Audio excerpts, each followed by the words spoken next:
I was about to sign over my entire company to my son. My daughter-in-law placed a cup of healthy herbal tea in front of me, her smile almost too perfect to trust. Just as I lifted the cup toward my lips, the housekeeper suddenly bumped into the table and whispered urgently, "Don't drink it. Please, just trust me." I pretended I hadn't heard anything, but when they turned their backs, I quietly switched the cups. Just a few minutes later, the person lying unconscious on the floor was no longer me. Welcome everyone, and thanks for being here. Before we continue, like the video, subscribe and comment where you're watching from. Quick note: this is a fictional story with dramatized details for storytelling. Any resemblance to real people is coincidental, but the message is intended to be meaningful and beneficial.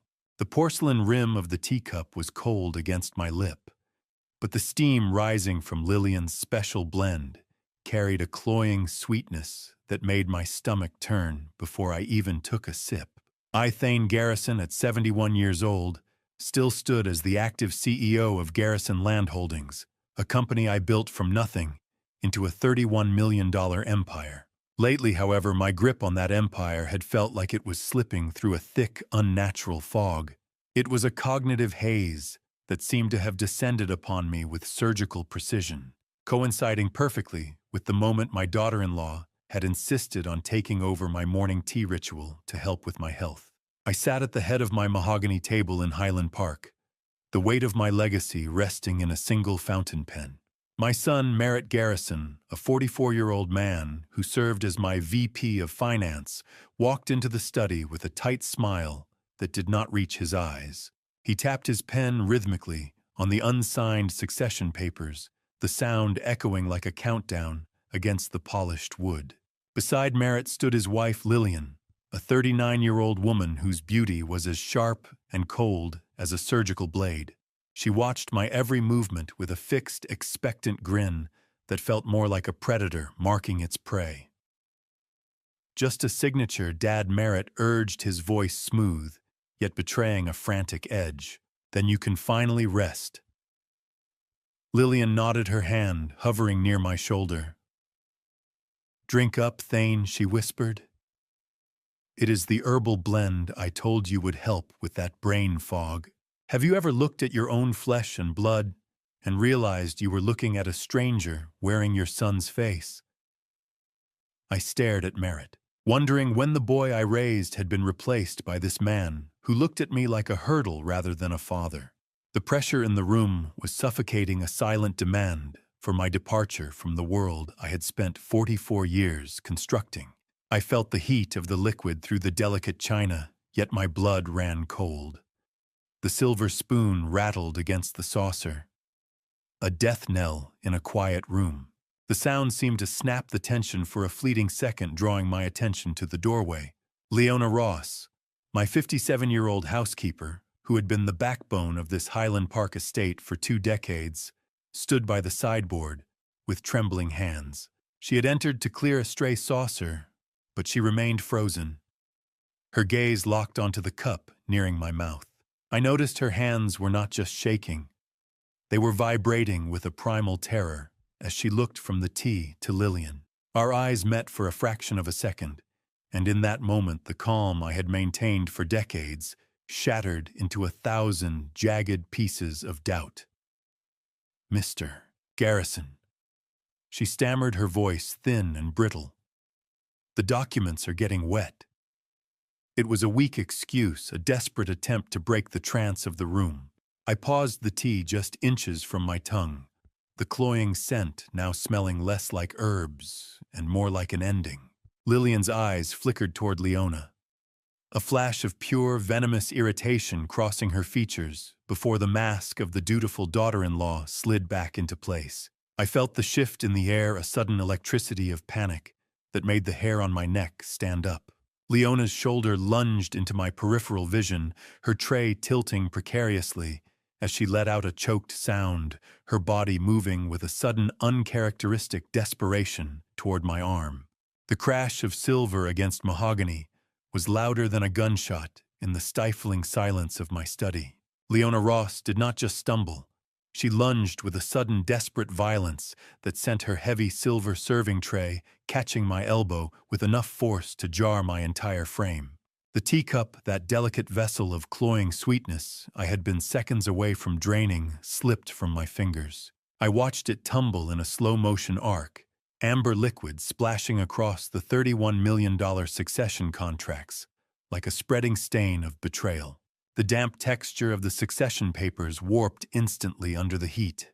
"Oh, Mr. Garrison, I am so terribly sorry."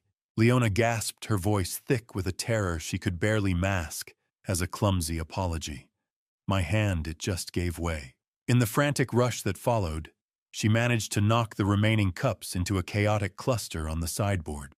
It was a deliberate shell game, played with porcelain and poison, a frantic reshuffling that happened while Merritt and Lillian were still processing the shock of the noise.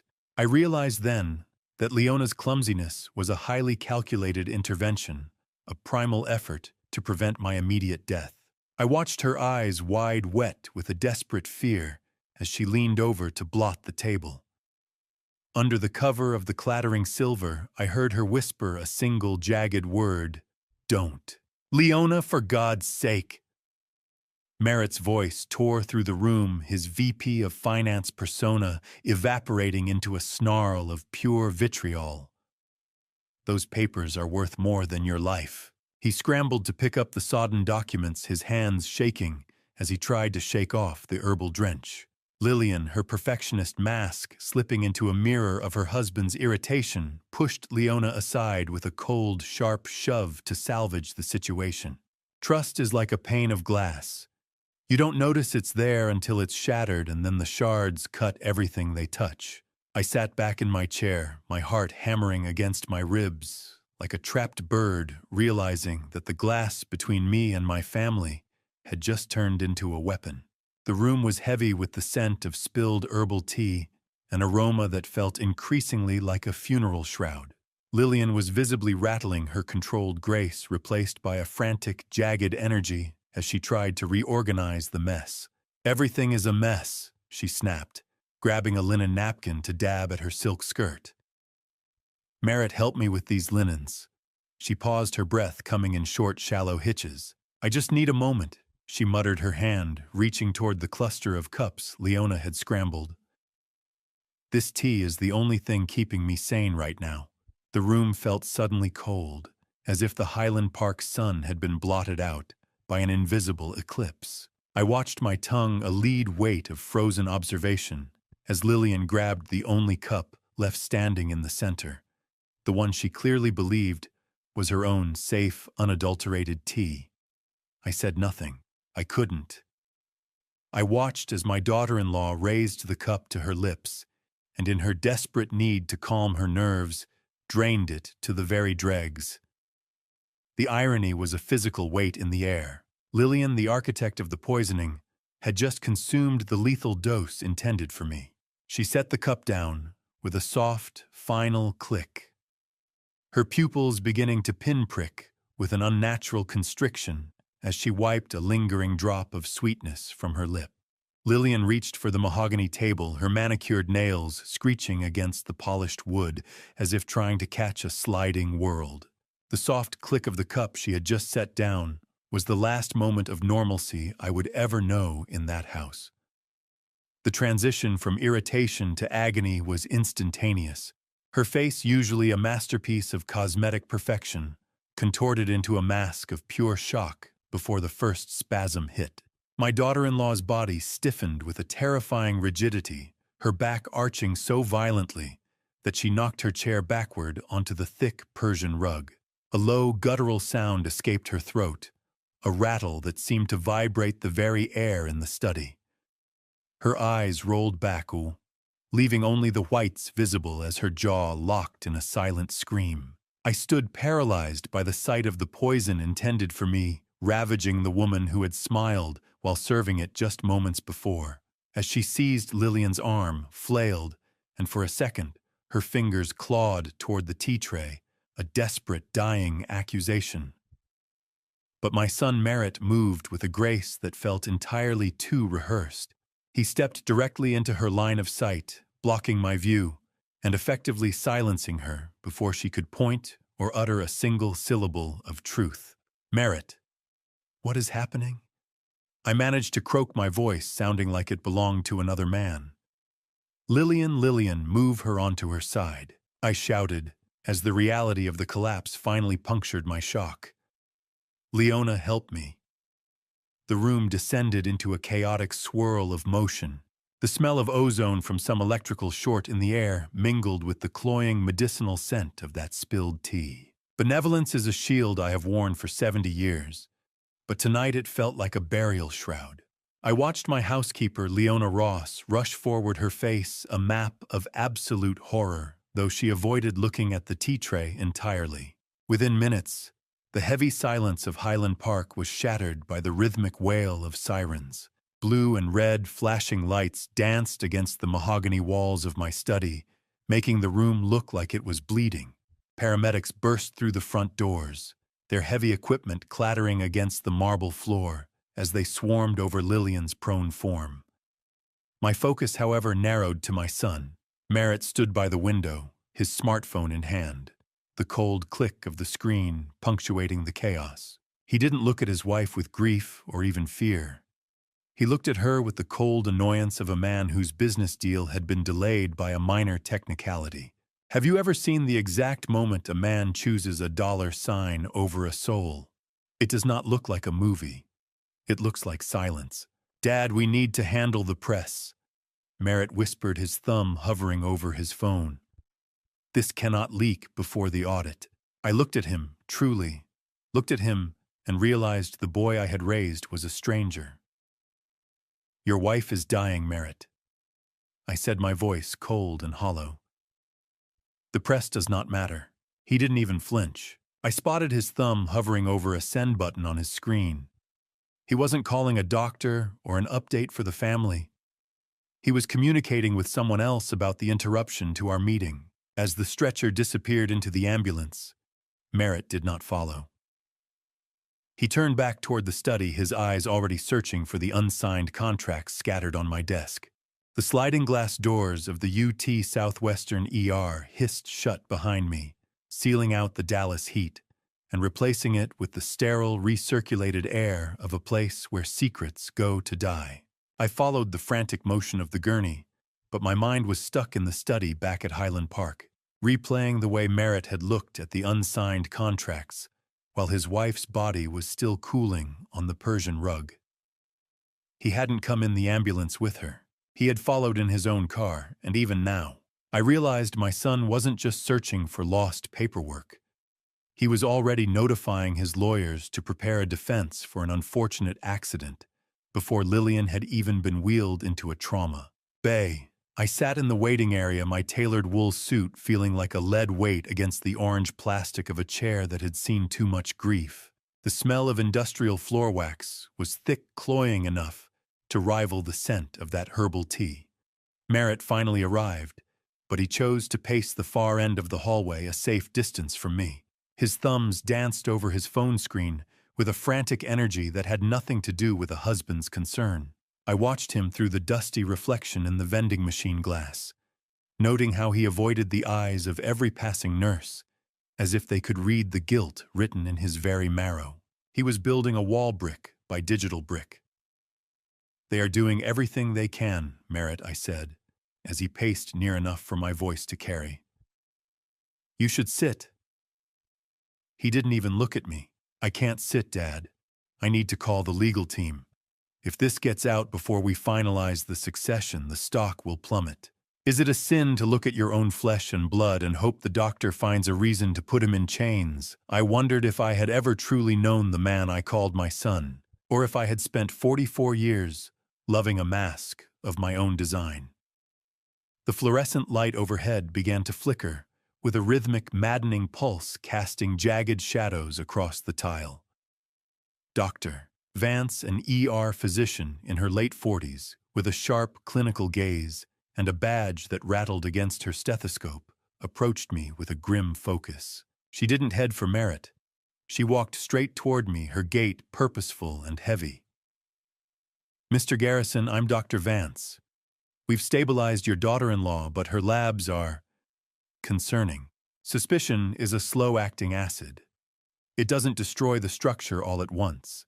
It eats the joints until the whole building collapses under its own weight. I felt that acid burning in my throat as I stood to meet her. Concerning, I asked, my voice a gravely whisper. What exactly did she ingest, Doctor? She didn't answer immediately.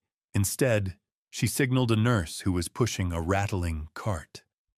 I felt the cold sting of a needle as they insisted on a blood draw right there in the hallway. Doctor, Vance asked if I had consumed anything Lillian had prepared lately, her eyes searching mine for symptoms I hadn't yet named. She revealed that Lillian's condition wasn't a simple allergic reaction or food poisoning. The symptoms were indicative of a lethal chemical usually found in automotive maintenance. She leaned in, her voice dropping to a whisper that cut through the hospital hum. Mr. Garrison, this isn't food poisoning. We've found high levels of ethylene glycol, antifreeze. The silence in the small consult room was absolute, broken only by the clinical persistent hum of a computer fan. I stared at the computer monitor, watching a digital graph of my own blood chemistry transform into a map of a cold-blooded assassination attempt. Doctor, Vance sat across from me, her sharp features softened by a flicker of professional pity that I found more insulting than the diagnosis itself. She explained that while Lillian had suffered an acute massive dose of ethylene glycol, my own laboratory results revealed a far more insidious narrative. My calcium oxalate levels were elevated, and my kidney markers were trending toward disaster, indicating chronic low-dose exposure. This sweet death had been carefully modulated, titrated with enough precision to peak exactly on the day of the succession meeting. It was designed to ensure I would likely suffer a heart attack under the perceived stress of the signing, or perhaps succumb to a sudden, inexplicable kidney failure that would evade the suspicion of standard medical examiners. I felt the blood drain from my face as the coldness in my fingertips spread toward my chest. My brain fog wasn't a symptom of 71 years of life. It was a premeditated chemical erasure. You have been ingesting this for months, Thane, Doctor, Vance said, her voice dropping as she leaned toward me. Not weeks, months. I looked at the blue tint of the lab result screen, the dry antiseptic smell of the room suddenly feeling like the atmosphere of a tomb. How much longer did I have? I managed to ask, my voice a gravely whisper. Have you ever found out your life was a countdown timer, and the people holding the clock were the ones you were leaving everything to? The doctor didn't answer immediately, her silence confirming my darkest fears. She traced the timeline back to early May, noting a gradual spike in toxicity that correlated perfectly with the medical history of fatigue and nausea I had been complaining about. I mentally scanned the calendar: May, June, July, remembering every morning health tea Lillian had brought to my bedside with a warm kiss on my forehead. My mind fixed on the cruel math of the betrayal. 5 months of breakfast conversations and business planning, all while they watched me die one sip at a time. 5 months. 150 days of liquid treason. Dr. Vance began discussing the urgent need for chelation therapy to save my kidneys, mentioning that they were on the brink of permanent failure. A distant sound of a code being called over the hospital intercom drifted into the room, but I barely heard it. I was thinking about the specialist Merritt had insisted I see. Back in June, a man who had dismissed my symptoms as mere executive stress.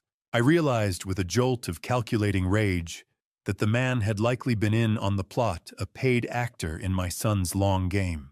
I looked through the glass partition at Merritt, who was still pacing in the hallway like a hungry wolf. He wasn't waiting for a miracle or a recovery. He wasn't even waiting for his wife to wake up. He was waiting for a death certificate and a clear path to the throne I had built for him. I sat perfectly still, the profound grief finally hardening into something lethal and focused. I wasn't just a victim anymore. I was a man who had found the exit to his own maze, and I was going to make sure the people who put me there never found theirs. Memory is a treacherous thing. It paints over the red flags with the warm colors of a home you thought was safe. Standing in that sterile consult room, the fluorescent buzz overhead pulled me back to a bright Tuesday in mid-May. The sun had been drenching my breakfast nook in Highland Park, casting a golden glow over the white linen and the silver service. Lillian had entered with a grace that seemed more rehearsed than natural, carrying a small porcelain tray. She insisted that my morning coffee was too harsh for my 71-year-old constitution, and introduced her special herbal blend from some boutique apothecary she claimed to have discovered in the city. I remember the way the sunlight caught the rising steam, making the liquid look like molten gold. As she set the cup down, she tucked a stray hair behind her ear and watched me take the first sip with an intensity I mistook for affection. I noticed then that she was holding a small, unlabeled vial, partially obscured behind her back. But I dismissed it as a simple sweetener, or perhaps a supplement she'd already added. "You are the pillar of this family, Thane," she had whispered. "We need to keep that heart of yours strong." I recall the clink of the silver spoon on the porcelain, a sound that felt like domestic harmony at the time. "It is a bit sweet, Lillian," I told her. "What exactly is in this?" She merely smiled, telling me it was a gift of love, a way to ensure I would be around to see my grandchildren take over the company. Trust is a blindfold we choose to wear because the light of the truth is too blinding to face.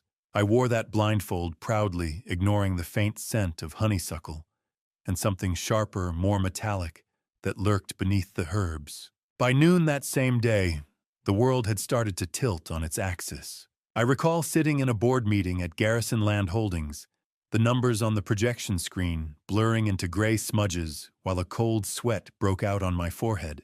A wave of nausea rolled through my gut, making the spreadsheets look like a drowning man's last view of the surface. I blamed it on the dry-aged steak from the night before, never once suspecting the beautiful woman who had kissed my cheek as I left.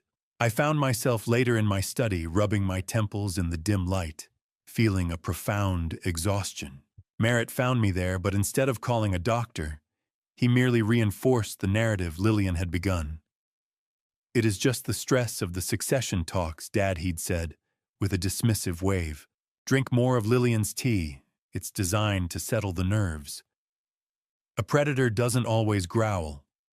Sometimes it smiles and brings you a tray." "I feel dim, Merritt," I told him, "like the lights are turned down." He had nodded already, looking at his watch, and I realized now that he had been the one to suggest she start taking care of my nutrition in the first place. The sun was the architect of my slow-motion murder from the very first day. The image of Lillian's smiling face in the sunlight shattered, replaced by the clinical blue-white glare of the hospital room where the poison in my blood now had a name. I sat there, the vengeful clarity of the present moment cutting through the ghosts of May like a surgeon's blade.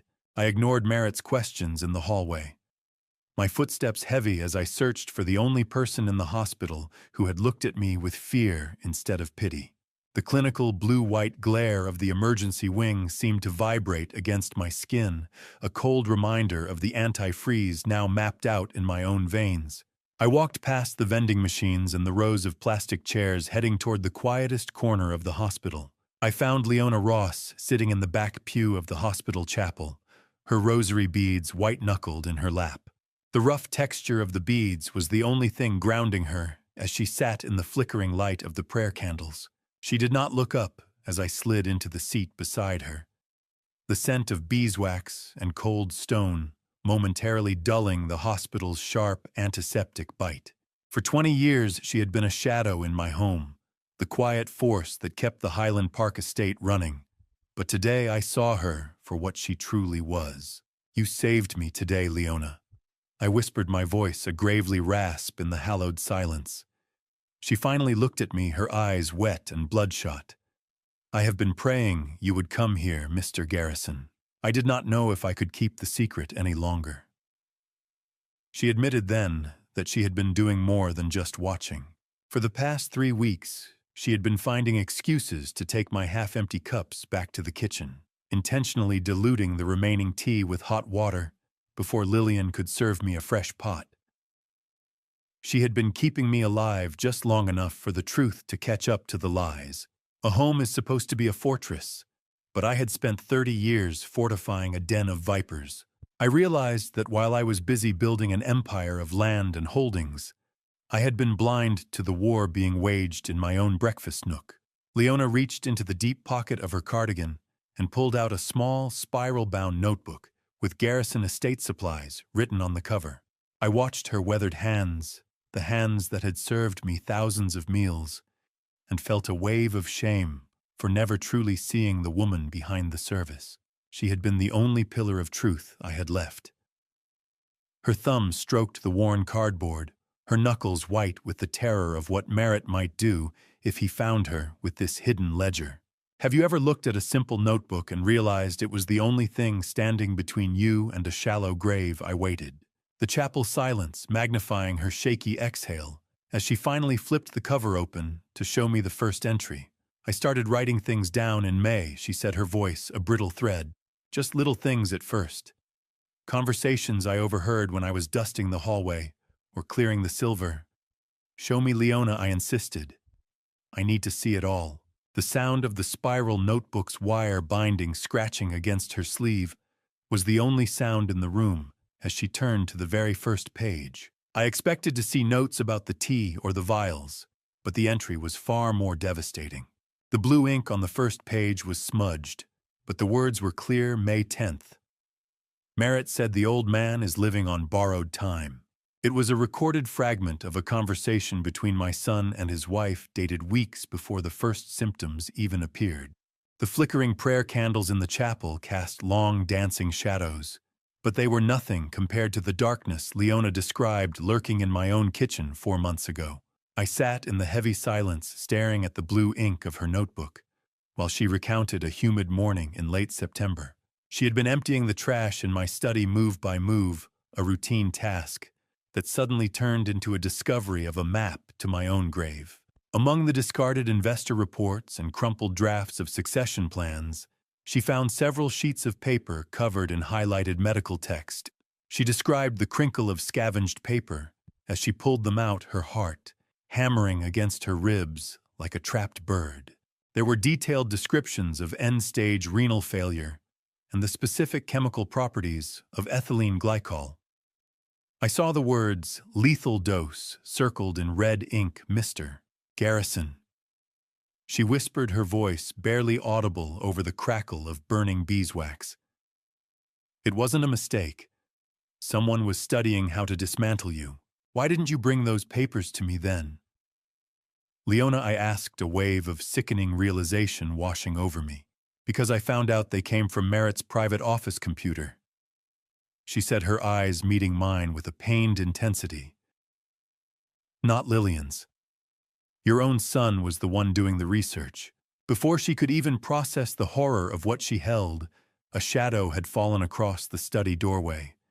Lillian Palmer had appeared, her eyes scanning the room with a predator's cold precision. Lillian's charm was a thin layer of gold leaf over a lead heart. Beautiful to look at, but toxic to the touch. Leona had stuffed the papers under her apron, her hands shaking so violently she had to grip the plastic trash bin to steady herself. Lillian didn't say a word then, but minutes later she cornered Leona in the kitchen near the cold hum of the industrial refrigerator. The loving daughter-in-law mask was gone, replaced by a murderous intensity that made the air in the room feel thin and frozen. How do you protect a man who is being dismantled by the people he loves in the house you've served for 20 years? Leona had no answer then. Lillian grabbed her wrist. Her grip like iron, the pressure forcing Leona's fingers to go numb.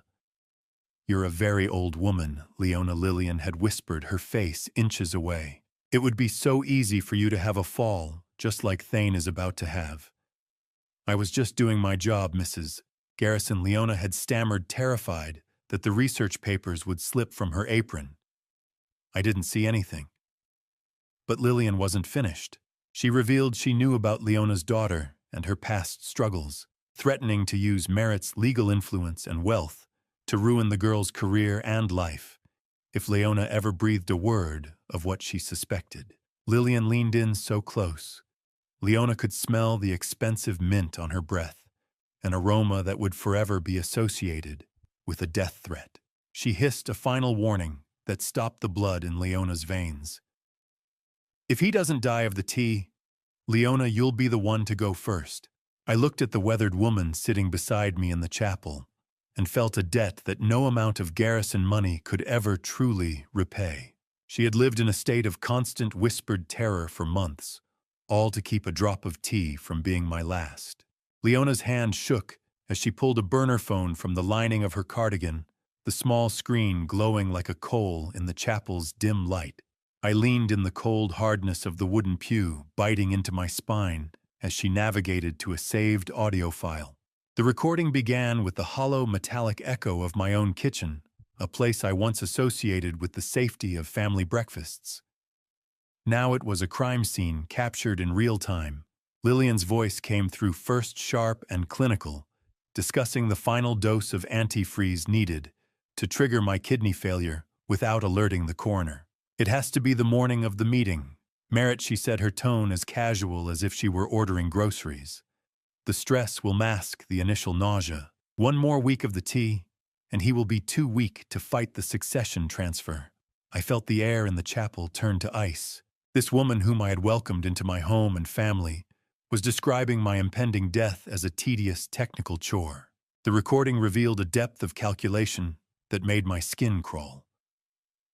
Merritt was actually the lead, specifying the use of ethylene glycol because he knew my medical records already showed minor kidney stones from years ago. He was counting on the doctors to see what they expected, to see an old man finally failing.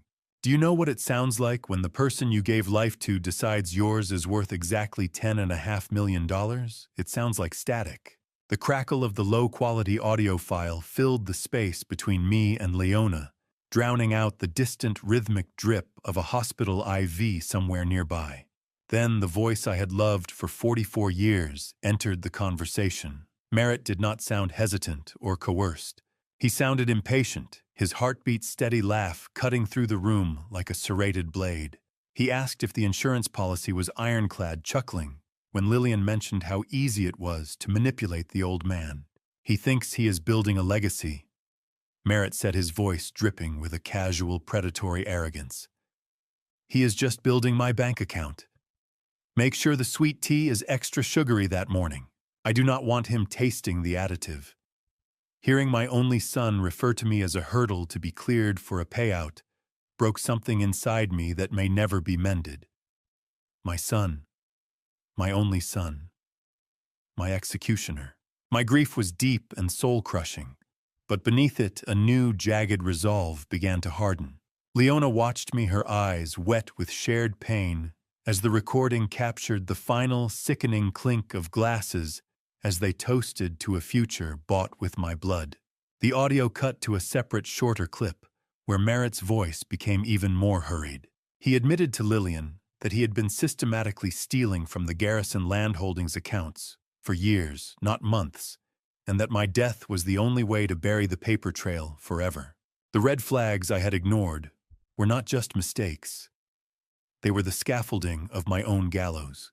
The recording hissed into silence, but the last word Merritt spoke, succession, hung in the chapel air like a curse. I sat there in the blue glow of the phone screen, the silence of the chapel finally matching the absolute frozen calm that had taken root in my chest. Leona Ross looked at me with a look of ancient gratitude as she tucked the burner phone back into the deep lining of her cardigan. The recording had hissed into silence, but the last word Merritt spoke, succession, hung in the chapel air like a curse. I looked at Leona, really looked at her, and realized that while my own blood was plotting to bury me, a woman I'd treated as part of the furniture had spent 20 years waiting for the chance to save my life. She sat there surrounded by the smell of old hymnals and cold stone and began to speak of a debt I had forgotten. Leona explained that she had actually quit her previous job to work for me, specifically to watch over me long before she knew any plot existed. It went back to the year 2005. She reminded me of a year when her daughter was diagnosed with stage 3 neuroblastoma. I remembered the charity foundation I'd set up, but I hadn't realized that the $580,000 bill for the experimental treatment was paid to her daughter's surgeons anonymously by me. She had discovered it only by accident years later through a stray accounting ledger. "You didn't just pay a bill, Mr. Garrison," she said, her voice trembling. "You gave my daughter her wedding day. You gave me my grandchildren." I realized then that her surveillance wasn't born of nosiness, but of a fierce, protective debt. She couldn't allow the man who saved her child to be erased by the greed of his own. I was floored by the realization that a forgotten act of business expense charity had become my ultimate insurance policy. How many times had I passed her in the hallway, offering a polite nod, while she carried the weight of my entire survival in her apron pocket?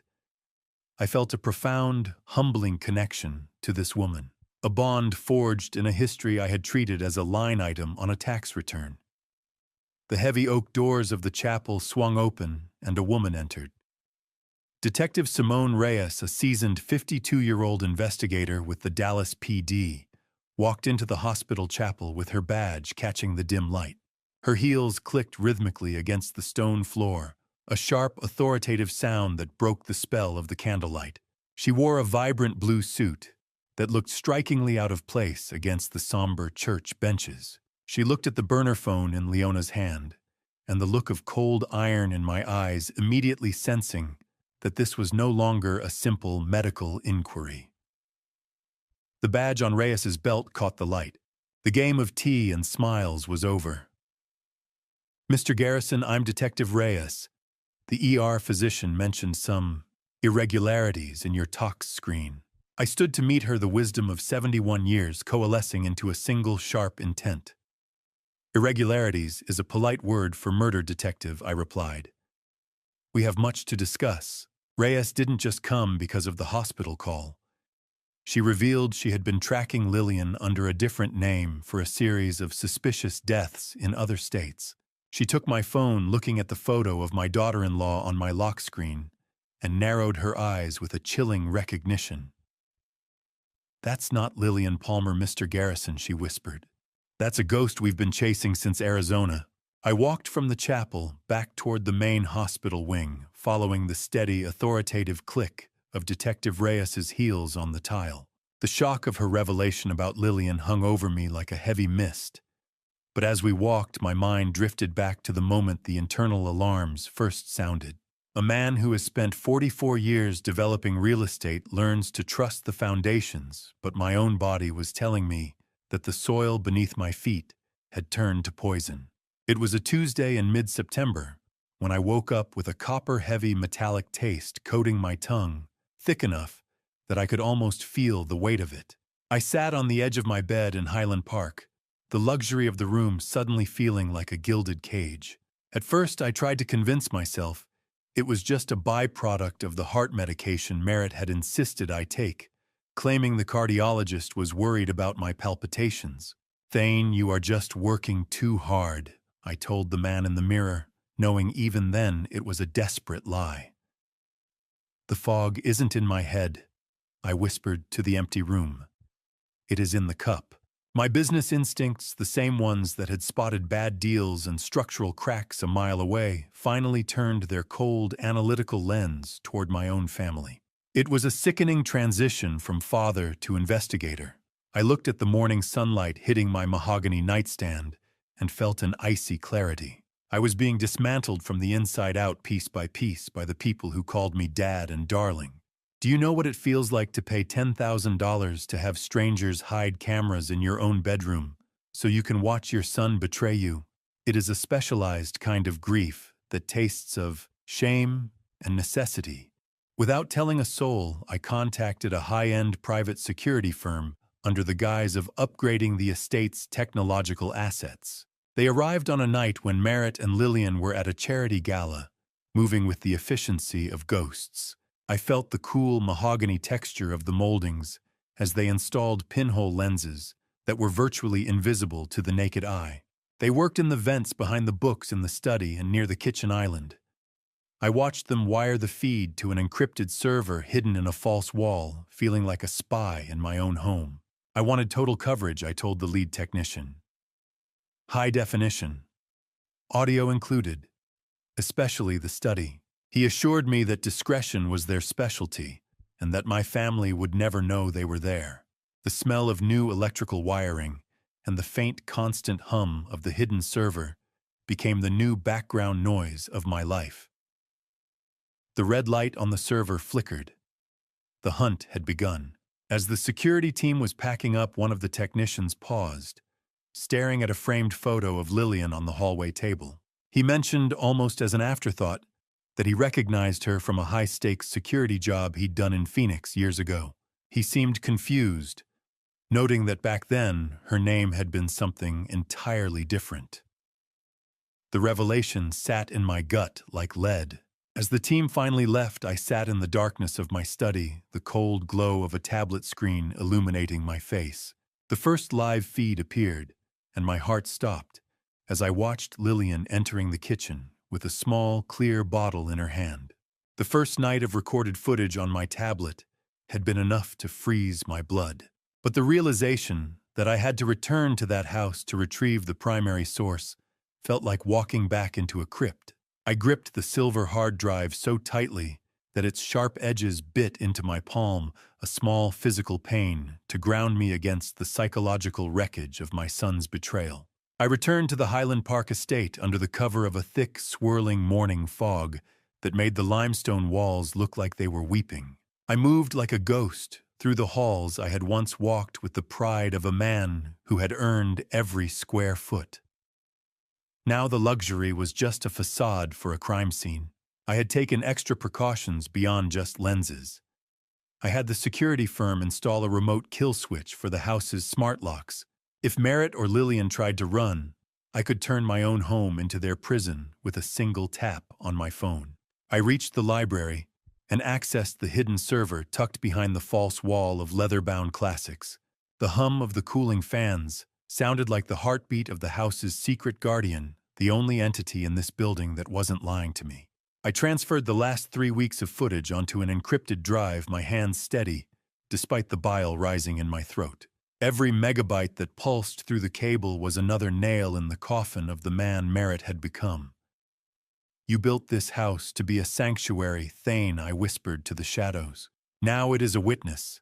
Copying 98%, 99%. Done." I pulled the drive and slipped it into my pocket. The cold bite of the metal a comfort. How do you tell a police officer that you've spent the last hour watching your only child discuss the best way to dispose of your remains? It is a question for which 44 years of business experience had not prepared me. By the time I reached Dallas Police Headquarters, the glare of the fluorescent precinct lights felt like an interrogation I was finally ready to face. The smell of stale coffee and industrial cleaner replaced the scent of the morning fog. Detective Simone Reyes met me in the lobby, her expression unreadable and professional. I handed her the silver drive, the silent digital record of my own family's depravity. I explained the business instincts that had led me here, the metallic warning on my tongue, and the decision to hire professionals. She looked at me with a mix of professional respect and a deep human pity that made me want to look away. "Everything is on here, Detective," I said, my voice as cold as the drive itself. 3 weeks of high-definition footage, audio included. She nodded slowly, her fingers grazing the crinkle of an evidence bag as she tucked the drive inside. "You've done the hardest part, Mr. Garrison," she replied.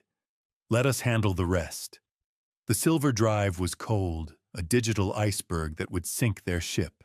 As Reyes took the drive, she informed me of a new development that made my stomach churn with fresh disgust. Merritt had already been busy. He had filed a missing person report for Lillian, attempting to spin her emergency hospital stay as a kidnapping by me. He was already trying to weave a new lie before the old one had even unraveled. Reyes moved toward a private viewing room and gestured for me to follow. "Let's see what your son has been up to when he thought you weren't looking." The monitor flickered to life with a grainy blue tint, and suddenly I was a ghost in my own home, watching the people I loved most prepare for my funeral while I was still breathing. I sat in the cramped viewing room at Dallas Police Headquarters, the cold hum of the precinct air conditioning vibrating in my ears. Beside me, Detective Reyes watched the screen with a practiced, stony neutrality. The footage showed my study 3 days before the collapse. Lillian was clearly visible at my desk, her movements casual and fluid. She reached into a generic bag and pulled out a translucent automotive bottle, unscrewing the cap with a steady hand. I watched as she poured the liquid into my favorite tea tin, her face a mask of domestic boredom. Merritt stood by the door, not as a reluctant witness, but as a sentinel. He checked his watch with a clinical detachment that made my skin crawl, his eyes darting toward the hallway. They weren't whispering like lovers caught in a moment of passion. They were discussing dosages like chemists calculating exactly how long my kidneys would last under the strain, just enough to keep him confused. Lillian Merritt's voice crackled through the tinny speakers. "We can't have him questioning the audit." "Don't worry, Merritt," she replied with a thin smile. "By Friday, he won't be able to read a spreadsheet, let alone an audit report." The most crushing part wasn't the chemical. It was the logistics. The video clearly showed Merritt retrieving that same automotive bottle from his own car trunk earlier that evening and handing it to her. He provided the weapon. The pixels didn't lie. My son was a monster. I felt a wave of nauseating betrayal wash over me, a cold clarity that burned worse than the ethylene glycol ever could. Have you ever heard a laugh that sounded like the lid of your own coffin slamming shut? I have. The final clip on the drive played the night before the accident. Merritt was sitting in my leather chair, the one I'd occupied for 44 years. He tilted his head back, mimicking the way I had been gasping for air in my state of fatigue. He contorted his face into a grotesque death mask, his tongue lolling slightly as he mocked my struggle. "Look at me, Lillian O. Merritt. The room is spinning." He let out a sharp, joyful laugh that echoed through the small room, a sound so jagged and devoid of humanity that I felt my soul shatter. Lillian joined in, leaning over the desk to stroke his hair as they toasted with wine glasses to the $10.5 million insurance payout. Merritt leaned forward, his face illuminated by the desk lamp. He admitted on tape that he'd been using my brain fog days to forge my signature on hundreds of thousands of dollars in unauthorized withdrawals. He treated my slow-motion murder as a punchline to a private joke, a necessary step to cover the holes he'd dug in my life's work. My son, my only son, my executioner. Detective Reyes reached forward, the sharp click of the pause button echoing in the silence. She froze the frame on Merritt's laughing face, his eyes cold and empty of anything resembling a human soul. She looked at me, her expression finally softening into something like genuine sorrow. "That's all the premeditation we need, Mr. Garrison," she said softly. "The evidence is irrefutable." Detective Reyes closed the laptop with a definitive click, her face tight with a new, grim urgency. I moved from the viewing room to the executive conference table with a heavy, rhythmic stride, my legs feeling stronger than they had in months now that the fog had lifted. Blood may be thicker than water, but in the world of high-stakes real estate, nothing is more cold-blooded than a balance sheet that doesn't add up. As I entered the boardroom, the smell of stale coffee and laser toner hung in the air, a scent I had always associated with progress now tainted by the stench of a crime scene. The accountant, a man named Miller, with skin the color of old parchment and eyes that saw only in binary, adjusted his spectacles as he dissected my ruin. He laid out a series of spreadsheets that showed Garrison Land Holdings had been hemorrhaging cash, $725,000 to be exact, over the last 8 months. I felt the coldness of the leather chair beneath me as Miller explained that Merritt had been using my brain fog days to authorize wire transfers to shell companies I had never heard of. Red ink bled across the page like a fresh wound. However, the cash wasn't the only casualty. I discovered that Merritt didn't just steal the liquidity. He had used the Highland Park estate, my own home, as collateral for a private loan I never authorized. He had leveraged my sanctuary to fuel his madness. Mr. Garrison, your son didn't just mismanage funds, Miller said, the dry slide of paper on the glass table sounding like a rasp. He executed a systematic liquidation. Cryptocurrency is the modern siren song. It promises a shore of gold, but leaves you broken on the rocks of a hard drive you can't unlock. The blue light glare of Miller's laptop screen illuminated the digital graveyard where my money had gone to die. Merritt had gambled the company's liquidity on high-leverage moonshot coins and a decentralized finance scam that had vanished overnight. He was chasing a ghost, trying to win back enough to cover his initial theft before the impending audit. He didn't just want me dead. He wanted me blamed for his failures. Miller traced the stolen funds through a labyrinth of offshore crypto wallets, but the path always led back to Merritt's greed. I saw the desperate logic of a man who decided it was easier to bury his father than to admit he had lost the crown jewels to a screen full of digital vapor. He lost it all, didn't he? I asked, the sudden heavy silence of the boardroom magnifying my gravelly voice. Worse than that, Miller replied. He was bankrupting you to pay for his vanity. The final blow came when Miller revealed that the November 1st audit was actually requested by Merritt himself. It was a masterpiece of misdirection, intended to pin the missing funds on my supposedly declining mental state once I was safely in the ground. Miller slid one final document across the table, a life insurance verification.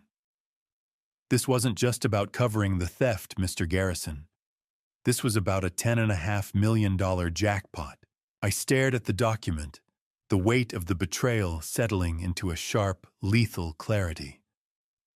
My son hadn't just been waiting for my death. He had been betting on it with everything I had ever built. The weight of the insurance document Miller had slid across the table felt heavier than the $31 million it promised upon my death. I had welcomed a ghost into my home, a woman whose entire existence was a carefully curated lie designed to end mine. I was still reeling from the financial autopsy of my own company when FBI agent Miller, a man with the weary face of a professional hunter and a voice like dry gravel, laid out the evidence of my domestic nightmare. He spread several manila folders across the mahogany table, each one a tombstone for a different identity used by the woman I knew as Lillian. Mr. Garrison, Lillian doesn't exist. He said, his eyes locking onto mine with a clinical pity. You've been living with Laura Mitchell. She's a professional con artist and a suspected serial killer who specializes in targeting wealthy elderly men through their vulnerable family members. I listened numb and hollow as he explained that Laura hadn't been found by Merritt in some high society mixer. She had targeted my son first, hunting him in an underground gambling den in East Dallas. She knew his debts before he did, and she used him as her key to my front door. The woman who kissed my cheek every morning was a predator who had been perfecting this specific hunt for over a decade. I felt a sharp, metallic taste return to my mouth, a ghost of the poison she had fed me. How many others, I managed to ask, my voice sounding like it was coming from the bottom of a well. How many men has she done this to? Miller didn't answer with words. He answered with the gloss of high-resolution photos. He slid a series of crime scene and social media images toward me, and the air in the room suddenly felt thin and poisonous. I saw Laura, alias Lillian, standing beside a real estate mogul in Arizona who died of natural kidney failure in 2019. I saw her again, weeping artfully at the funeral of a casino owner in Nevada in 2021. The pearls, they weren't jewelry, they were a scorecard. In every single photo draped around her neck were the same graduated South Sea pearls I had bought her for her anniversary with Merritt. They were a recurring trophy of her kills, worn in plain sight as she moved from one slaughterhouse to the next. How do you breathe when you realize your own home has been a slaughterhouse in waiting? Miller continued, his rhythmic tapping on the table, a sound that felt like a countdown. He explained that Laura was a black widow who didn't just take the money. She took the life to ensure the silence remained permanent. But then he revealed a detail that felt like a jagged piece of cosmic justice. It turns out that in her haste and the chaos of our kitchen, Laura Mitchell had begun suffering from the early stages of the same kidney toxicity she had been giving me. It was an accidental self-poisoning, a bitter irony from her own special tea that she had likely ingested while masking her tracks.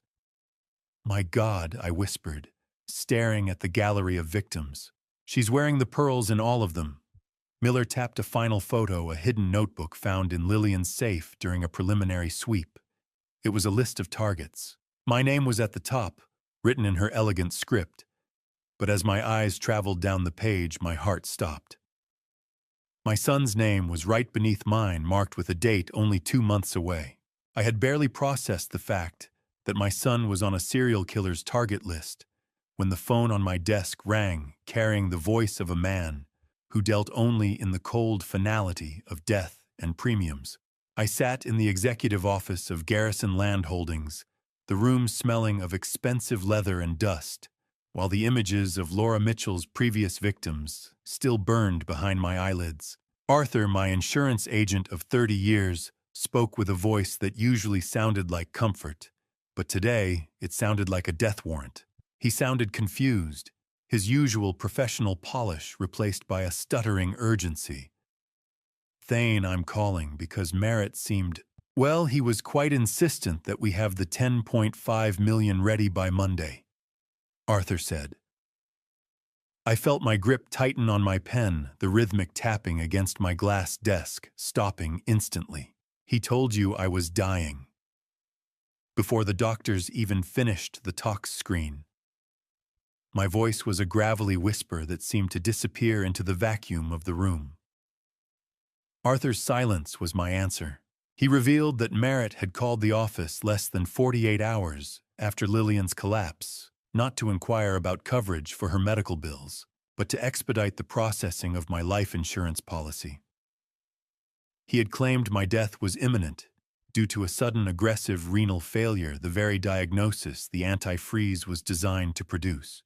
But the cruelty went deeper. Arthur mentioned a consultation fee Merritt had already paid to a local funeral home 2 weeks before the tea incident in my study. My son had effectively pre-ordered my cremation before I had even felt the first pang of the final dose. Have you ever heard the price of your own soul quoted over a landline $10.5 million? Apparently that is where my son's love ended. I looked out at the cold Dallas skyline through the floor-to-ceiling windows, the steel towers looking like jagged teeth against the gray sky. Arthur continued, his voice dropping, as he detailed a change made to the policy 8 months prior. Merritt had submitted paperwork listing Lillian Palmer as the secondary beneficiary and giving himself unrevocable power of attorney over the payout. I realized then that the signature on those forms was likely a perfect replica forged during one of my foggy spells. The dial tone was the only honest thing left in the building. Merritt hadn't just wanted the inheritance. He wanted the liquidity immediately to cover the $700,000 hole he'd gambled away in the crypto markets. He had built a machine to grind me into a profit margin, and he was using my own resources to fuel it. "Arthur," I said, my voice finally finding its edge. "Freeze the policy.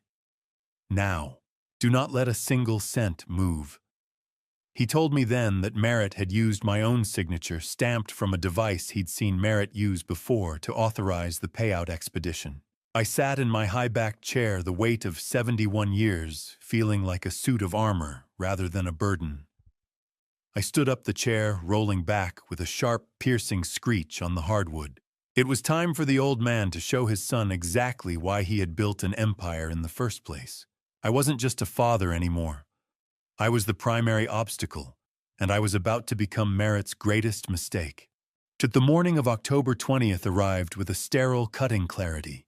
I stood at the head of the boardroom table, the morning sun glinting off the Dallas skyscrapers behind me, looking at my son and seeing nothing but a predatory stranger waiting for me to stop breathing. I had built this empire, Garrison Land Holdings, from the dirt up, but today it was nothing more than a cage I had spent days carefully baiting. Merritt entered the room with a practiced air of confidence, his expensive cologne failing to mask the faint metallic scent of fear I could now perceive with agonizing sharpness. He slid a final set of urgent papers toward me, his hand steady, or so he thought. "Just one more signature, Dad," he said, his voice a smooth silk over a jagged edge. "For the legacy." I maintained my foggy persona, letting my hand tremble slightly as I hovered the pen over the documents. He didn't realize that the papers he'd just handed me weren't the transfer of assets he'd drafted. They were a detailed confession of financial irregularities and self-dealing I had prepared in secret. In his frantic haste to secure the $10.5 million payout, my son signed his own downfall without reading a single line. I watched him flourish his pen, the same instrument he had used to forge my death warrant, before the heavy oak doors were kicked open by the Dallas PD. "Merritt Garrison, you are under arrest for conspiracy to commit murder and first-degree attempted murder," Detective Simone Reyes declared, her voice cutting through the stunned silence of the board members like a guillotine. The look of smug triumph on Merritt's face curdled into a mask of pure, unadulterated terror. The click of the handcuffs was the most beautiful sound I had heard in 5 months. It was the sound of a lid closing on a coffin, but this time I wasn't the one inside. My peers' men I had known for decades watched in a vacuum of silence as my only son was forced away from the table. Simultaneously, miles away at UT Southwestern, a tactical team entered the recovery wing, where Lillian, now identified as Laura Mitchell, was being prepared for discharge. She tried to maintain her grieving wife act, but the sight of FBI Agent Miller and the cold click of steel on her wrists shattered her carefully curated composure. Do you know what it's like to watch your own child be perp-walked through the lobby of your life's work? It feels like a funeral where the deceased is the only one standing. My phone vibrated with a confirmation text from Reyes just as Merritt was marched through the glass-walled lobby below. His suit jacket was pulled over his head to hide from the media cameras already gathering like vultures. In a final act of desperation, he screamed that Lillian had forced him into it, his voice echoing off the marble floors. He had no way of knowing that at that very moment Laura Mitchell was telling Agent Miller that Merritt was the sole architect of the plot, claiming she was merely a victim of his greed. The game of tea and smiles had ended in a mutual betrayal. As the elevator doors closed on Merritt's tear-streaked face, I realized that for the first time in years, the metallic taste in my mouth was gone, replaced by the bitter, cold ash of a burnt-down bridge. I stood alone in my boardroom, a survivor of my own legacy. The December wind whipped through Dealey Plaza, carrying a winter chill that felt warmer than the look my only son gave me from across the courtroom aisle. Standing outside the Frank Crowley Courts building, I pulled my wool coat tighter, a physical shield against the biting Dallas air and the swarm of media cameras. The metallic taste that had haunted me for months was long gone, but the ash of that burnt bridge remained dry and suffocating in my throat. I walked into the Dallas County Criminal Court, my tailored coat, feeling like a suit of armor against the sea of reporters and sketch artists, hungry for a glimpse of the Garrison Fall. The room smelled of old court transcripts and floor wax, a dry, dusty scent that offered no comfort. Merritt sat at the defense table, his expensive suit, the very one I had bought him for his last birthday, hanging loosely on a frame that seemed to have withered in the confines of a cell. He avoided my gaze, staring instead at the scarred wood of the table. Beside him sat Lillian, the woman the world now knew as Laura Mitchell. She had survived the lethal dose through emergency medical intervention at UT Southwestern, where doctors had worked around the clock to save the very woman who had been poisoning me for months. The irony was not lost on anyone in that courtroom. Lillian had spent weeks in intensive care, her kidneys damaged by the same antifreeze she had administered to me. But modern medicine had pulled her back from the edge she had prepared for me. Now recovered enough to stand trial, but still bearing the physical scars of her own poison. She sat in an orange jumpsuit with a serene mask of innocence that would have fooled me just 2 months ago. I took my seat in the front row of the gallery, the cold hardness of the wooden bench, a grounding reminder of the reality I had fought to uncover. I was not there for revenge. I was there for the truth that 44 years of fatherhood had apparently failed to cultivate. I felt a surge of cold resolve as the judge called the session to order. However, that resolve was tested the moment the defense began their opening remarks. I realized with a sick jolt that Merritt's legal team was planning to argue that I suffered from early-onset dementia. They intended to claim I had imagined the surveillance footage or staged it in a fit of paranoid delusion, despite the crystal-clear, high-definition quality of the recordings. Have you ever sat in a room full of strangers and waited for them to watch a video of your son celebrating your death? The lead prosecutor stood, her voice steady and sharp, as she addressed the 12 strangers who held my family's fate in their hands. She didn't waste time with flowery speeches. She spoke of anti-freeze crypto debts and a son who valued a payout more than a pulse. She walked to the large screen at the front of the room, the blue-white glare of the monitor illuminating the pained faces of the jury. "Watch closely, ladies and gentlemen," she said, her hand hovering over the remote. "This is the sound of greed." The lights dimmed. The screen glowed. My heart stopped. The hum of the projector was the only sound in the suffocating silence as the footage began to play. The prosecution had unearthed a segment I hadn't even viewed yet. On the screen, Merritt leaned back in my leather chair, a glass of wine in his hand. "I've already picked out the headstone," he told Lillian with a casual shrug. "Granite. Something heavy, so the old man can't climb back out." The courtroom gasps were audible, a collective intake of breath that matched my own. Merritt's recorded laughter then filled the room, jagged and joyful, echoing off the high ceilings, as the jury watched him mimic the gasping, labored breaths of my final moments. I sat perfectly still, a hollow man, watching the ghost of a son I never truly knew. The echoes of Merritt's taped laughter were still vibrating in the courtroom rafters when the prosecution called Dr. Eris Thorne, a forensic toxicologist with silver hair and a voice that cut through the courtroom like a scalpel. He adjusted his glasses as he prepared to dismantle the defense, his clinical gaze making the courtroom feel like a cold morgue, even before he opened his black briefcase. I sat in my gallery seat, a hollowness in my chest that no scientific explanation could fill, yet I hung on every word. "Doctor." Thorne pulled a series of chemical diagrams from his files, the dry paper-cut sound of court documents cutting through the heavy silence. He displayed the molecular structure of ethylene glycol, explaining with a chilling detachment how the substance transforms into jagged crystals inside human kidneys. Science is a cold mirror. It doesn't care about the name on the birth certificate, only the atoms left in the blood. He pointed to a photo of an anti-freeze bottle recovered from Lillian's desk and compared its specific bittering agent to the residue found in my vintage tea tins. "The patient wasn't aging, Doctor," Thorne testified, his finger tapping the diagram with the screech of chalk on a board. "He was being petrified from the inside out.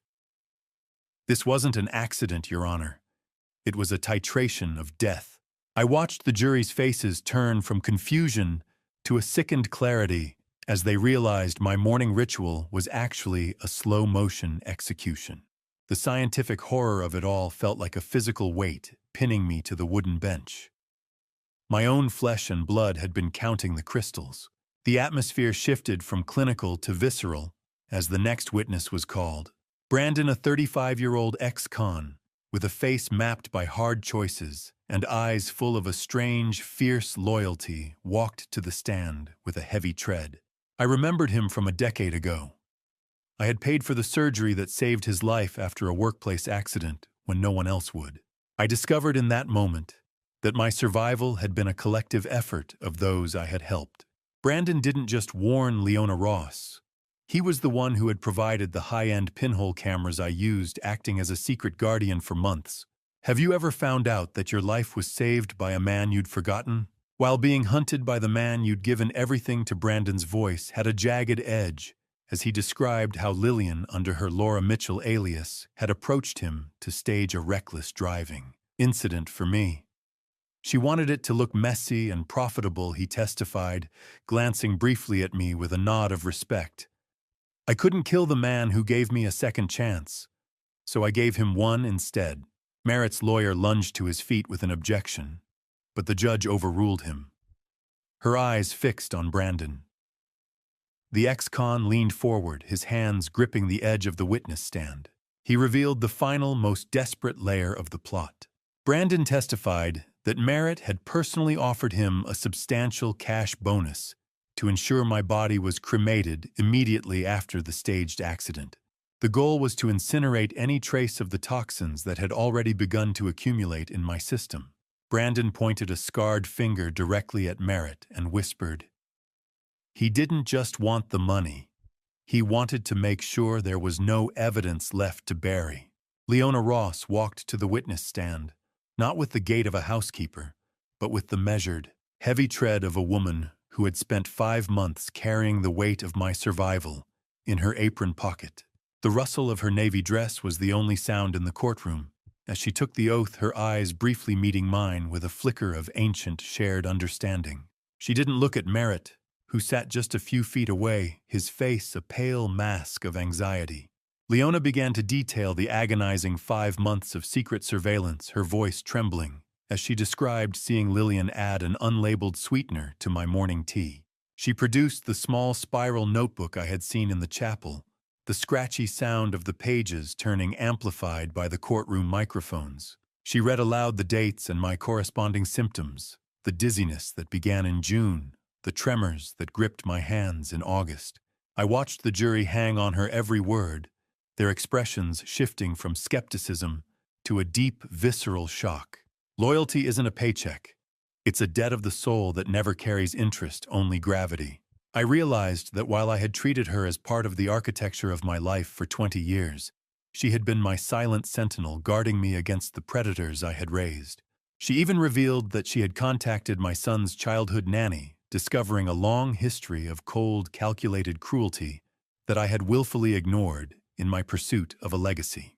Before I show you why Leona risked everything to protect me, if you are still with me, comment one word for what you're feeling right now.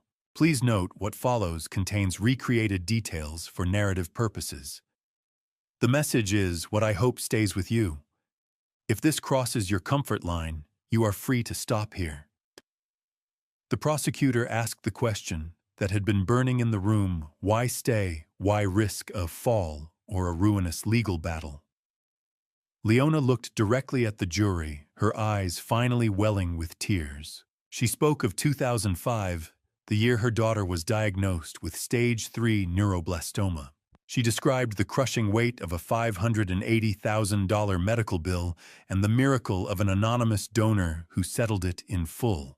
She told them how she had traced that money back to my private accounts years later.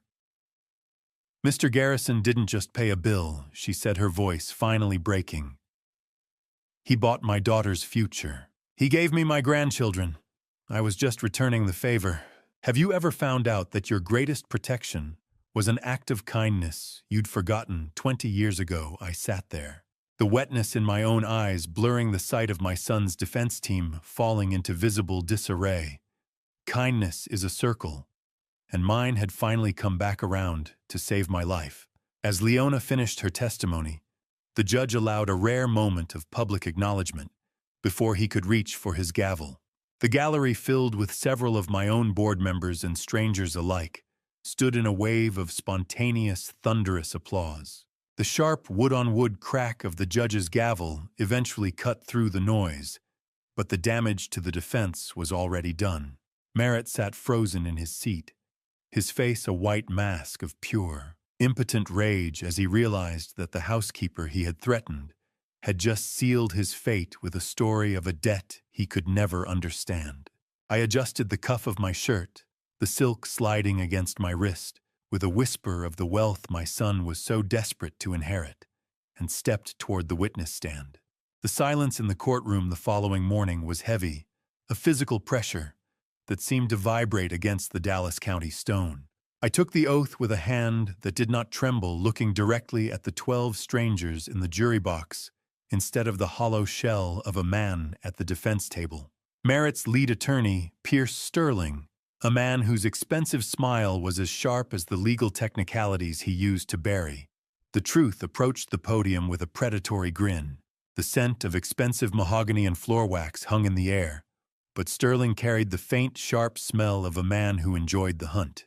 He began with soft questions, his voice a smooth baritone, as he inquired about my recent bouts of confusion and the brain fog I had mentioned to several business associates back in August. I maintained a stoic, unshakable posture, refusing to give him the satisfied reaction of a man who felt diminished by his age. "Mr. Garrison, isn't it true? You've been having trouble remembering basic vendor contracts lately?" He asked, his eyes glinting under the cold glare of the courtroom lights.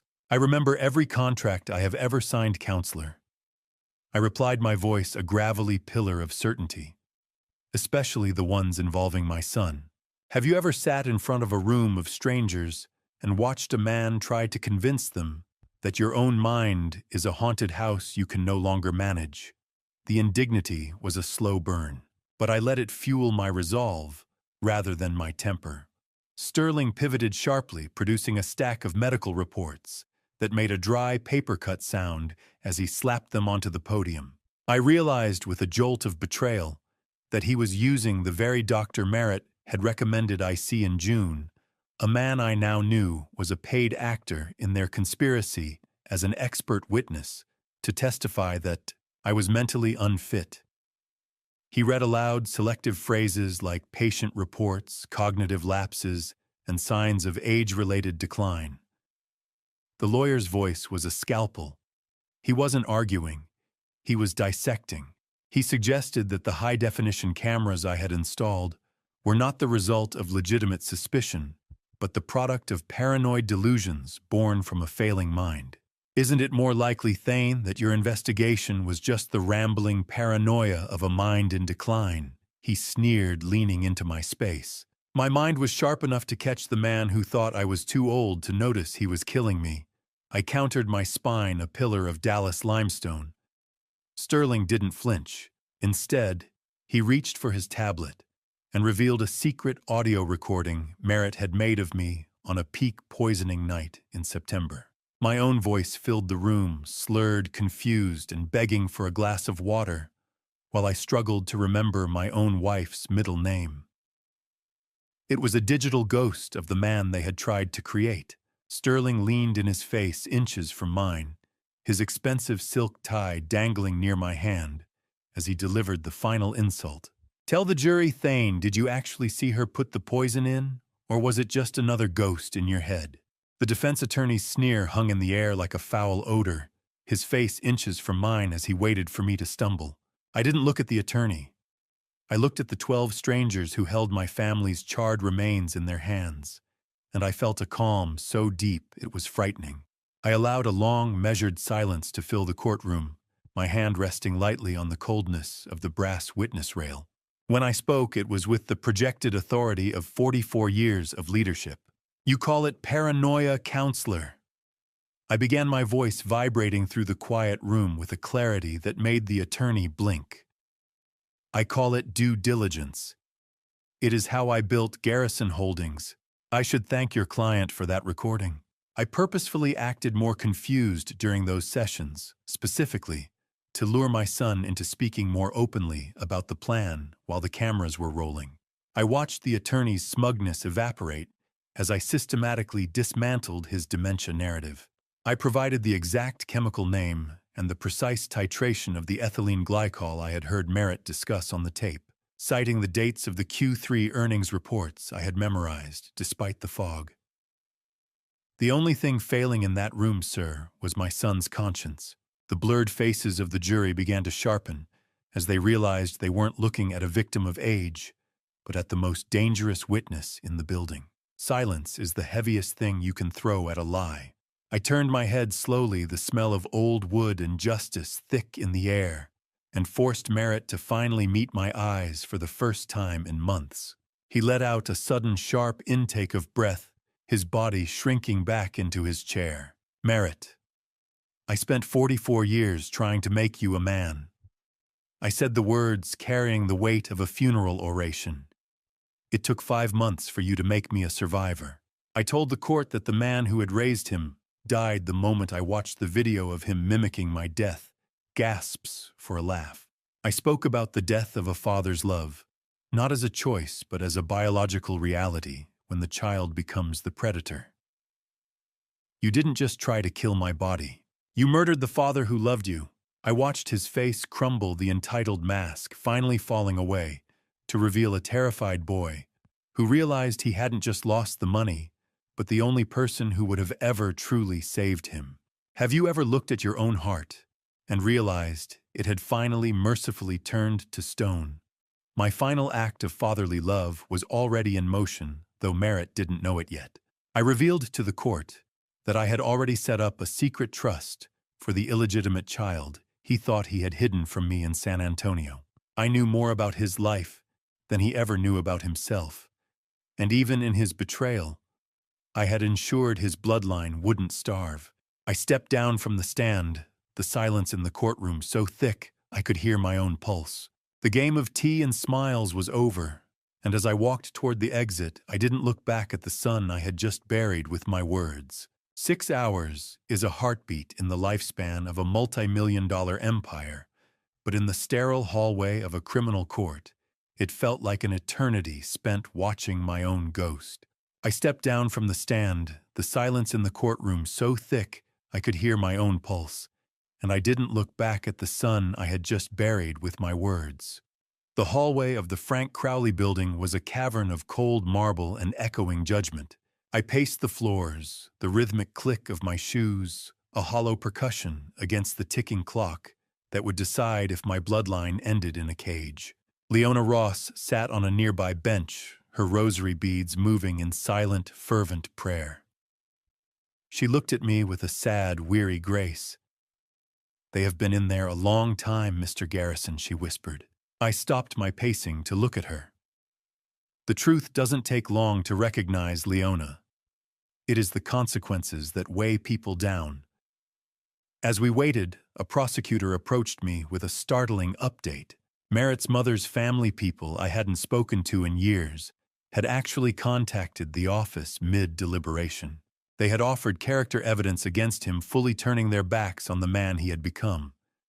Even his own kin were lining up to cast the final stone. Every time the heavy oak doors creaked open, my heart hammered against my ribs, caught between the desire for justice and the residual ache of a father's grief. Guilty, a 6-letter word that felt like a sledgehammer. The buzzer finally sounded, a harsh electric rasp that signaled the end of the long wait. We filed back into the courtroom, the air thick with a tension that made it hard to breathe. The jury forewoman stood, her voice clear and unwavering as she read the findings. On the charge of conspiracy to commit murder, we find the defendant, Merritt Garrison, guilty. I watched Merritt's shoulders slump, as if an invisible weight had finally crushed him. Lillian simply stared at the wall with the vacant, unblinking eyes of a shark. The judge did not hesitate. "It is the judgment of this court that you be committed to the Department of Corrections for the remainder of your natural life. Justice isn't a healing balm. It's a cauterization. It stops the bleeding, but it leaves a scar that never lets you forget the wound." Merritt was gripped by the bailiffs, his face a pale, sweating mask of disbelief. As he was led away toward the holding cells, he turned back toward me, his mouth working as he tried to scream a final, jagged accusation. But his voice failed him, leaving only a pathetic, silent gasp. He disappeared behind the steel door in total silence. Lillian was led out next, her head held high in a performance of arrogance that no longer had an audience. I remained in my seat long after the gallery had emptied. The courtroom cleared, leaving me standing in the center of the room, the master of an empire that now had no heir, and a future that started with a blank page. I walked out into the cool Dallas evening, the weight of the verdict settling into my bones. I was a man who had survived his own murder, but as I looked at the city lights, I realized I was also a man who had survived his own family. The empire remained, But the emperor was finally mercifully alone. The ink on the disinheritance codicil felt heavier than the life sentence the judge had just handed down. It was the final legal seal on a relationship that had died in a teacup. I sat in a high-backed leather chair, the taste of cold coffee lingering on my tongue, like a bitter memory of the morning ritual that had nearly ended me.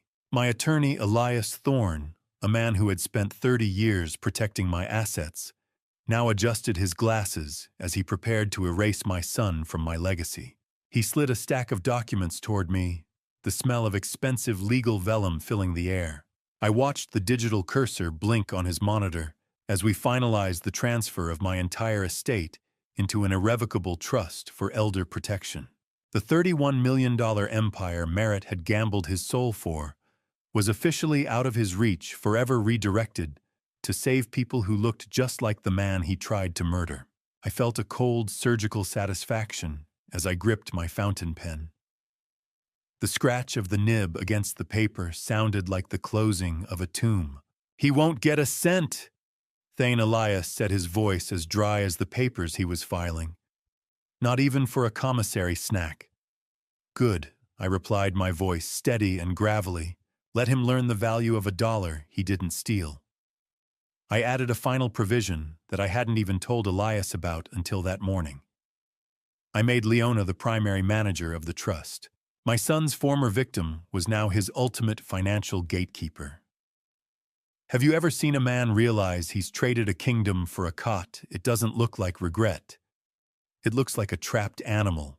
I wasn't there to see Merritt's face, but I could imagine it perfectly. While I sat in the hushed luxury of Thorne's office, the scene was playing out in the sterile, echoing halls of the Dallas County Jail. 3 days after the verdict. December 23rd, a legal courier handed the notification to a guard under the harsh, fluorescent flicker of the jail block. Merritt was brought to the bars, clutching the steel with white knuckles, expecting perhaps a message about an appeal or a visit from the father he thought he could still manipulate. Instead, he stared at the words, "Total disinheritance and trust for elder protection." What is this? Where is my father? He screamed, the sound of his voice clanging against the bars like a dull blade. The guard didn't even look up from his clipboard. "He's not your father anymore, Garrison," the man replied. "He's just the man who owns your cage." The steel door slammed.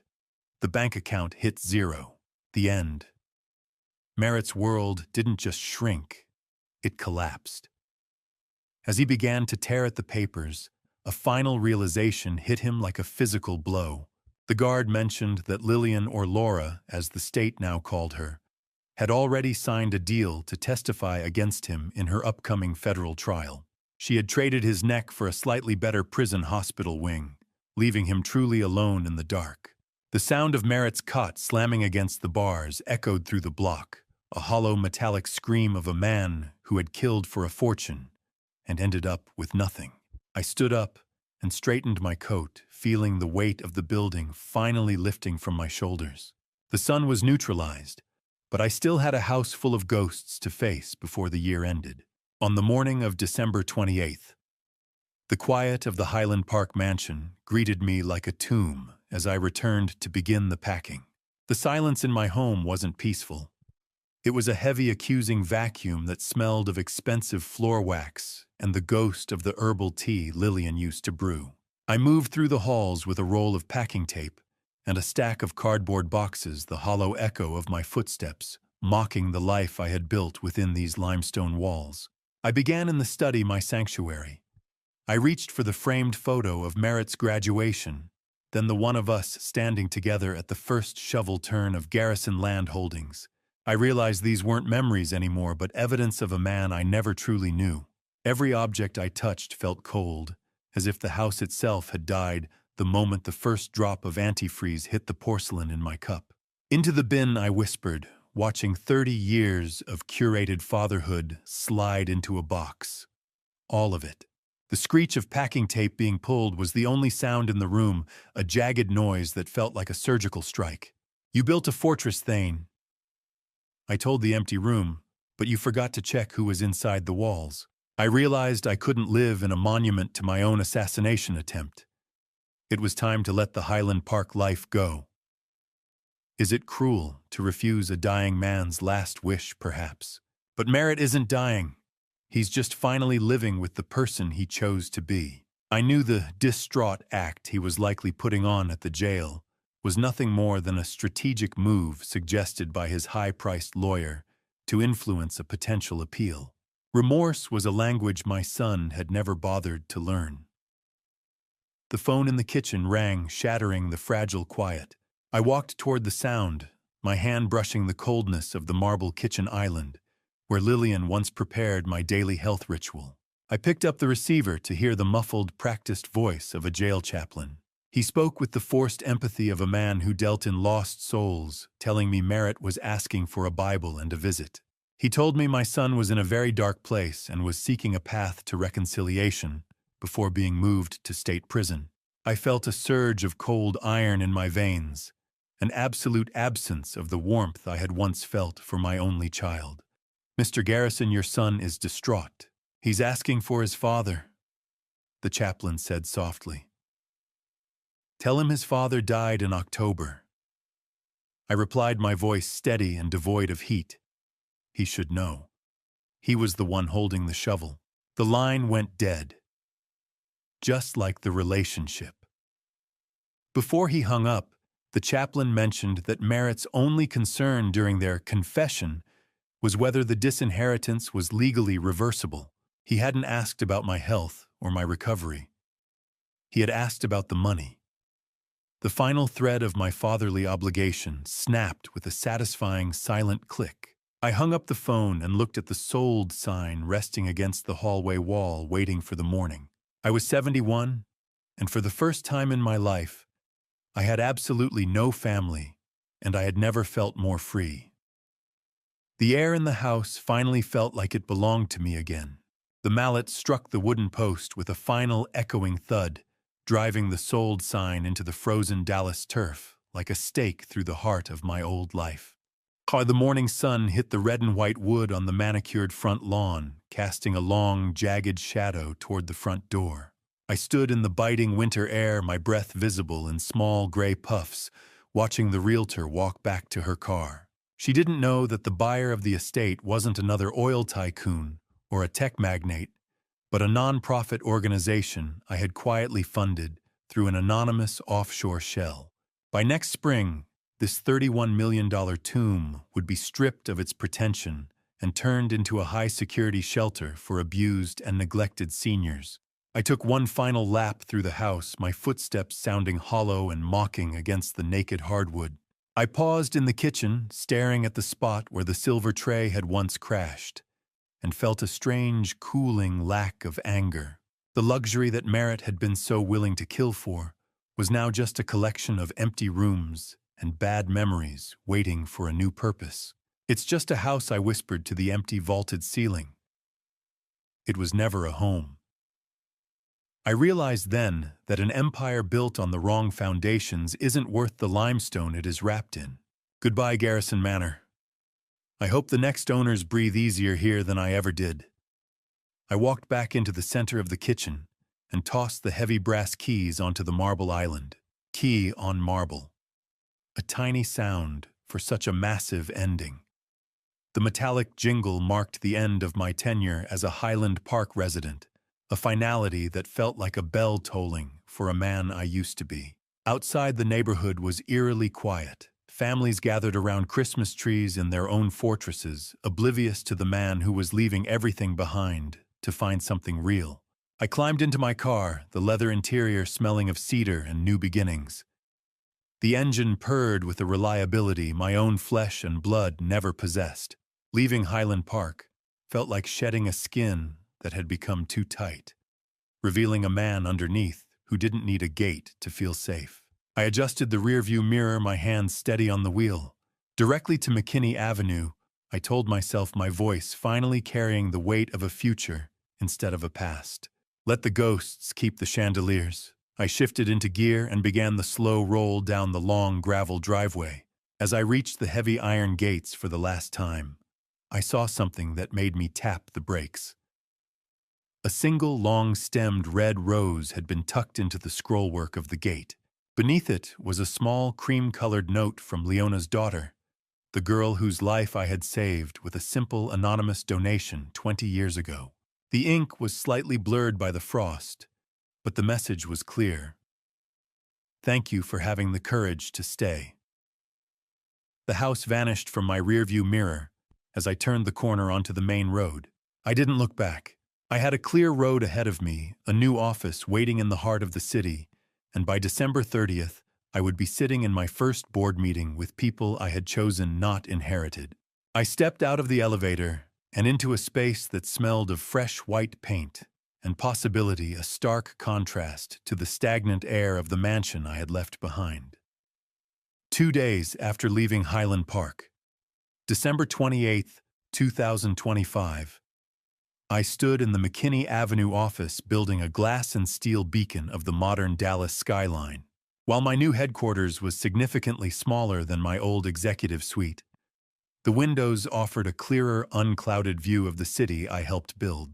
I spent the morning arranging the few personal items I had kept from the wreckage, a photo of my late wife, from a time before the greed had taken root in our bloodline, and a small, empty tea tin that sat on my desk as a stark reminder of the price of blind trust. Leona Ross met me there looking remarkably different. She was no longer wearing her housekeeper's apron. Instead, she wore a professional suit of deep charcoal, the texture of the fabric reflecting her new role as the Foundation's primary advisor on domestic elder safety. She had traded her silver tray for a leather-bound planner. It is not as grand as Highland Park, Mr. Garrison, she noted, though her smile told me she preferred the change. Grandeur is a liability, Leona, I replied, adjusting the empty tin on my desk. Integrity is an asset. Let us get to work. I had already begun surrounding myself with people I could actually trust.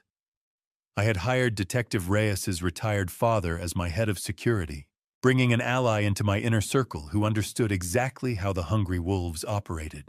Have you ever found that the most valuable things you own are the ones you can't buy with a wire transfer? I was beginning to learn that lesson at 71 years of age. We spent the next hour reviewing the mission statement for the Garrison Elder Protection Foundation.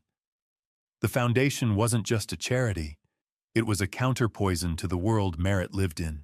A young designer named Sarah, with vibrant energy and eyes that saw the world in shapes and light, waited nervously for my approval in the small conference room.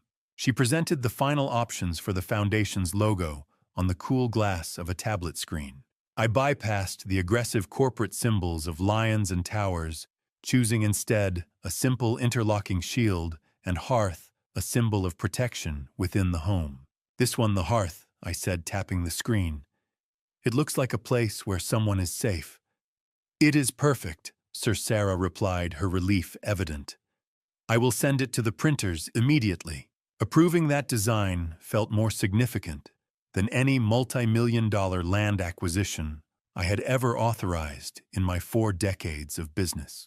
It was the moment my survival transitioned into a legacy that actually mattered, a way to ensure that no other old man would ever have to look through a glass partition at a predator in his own breakfast nook.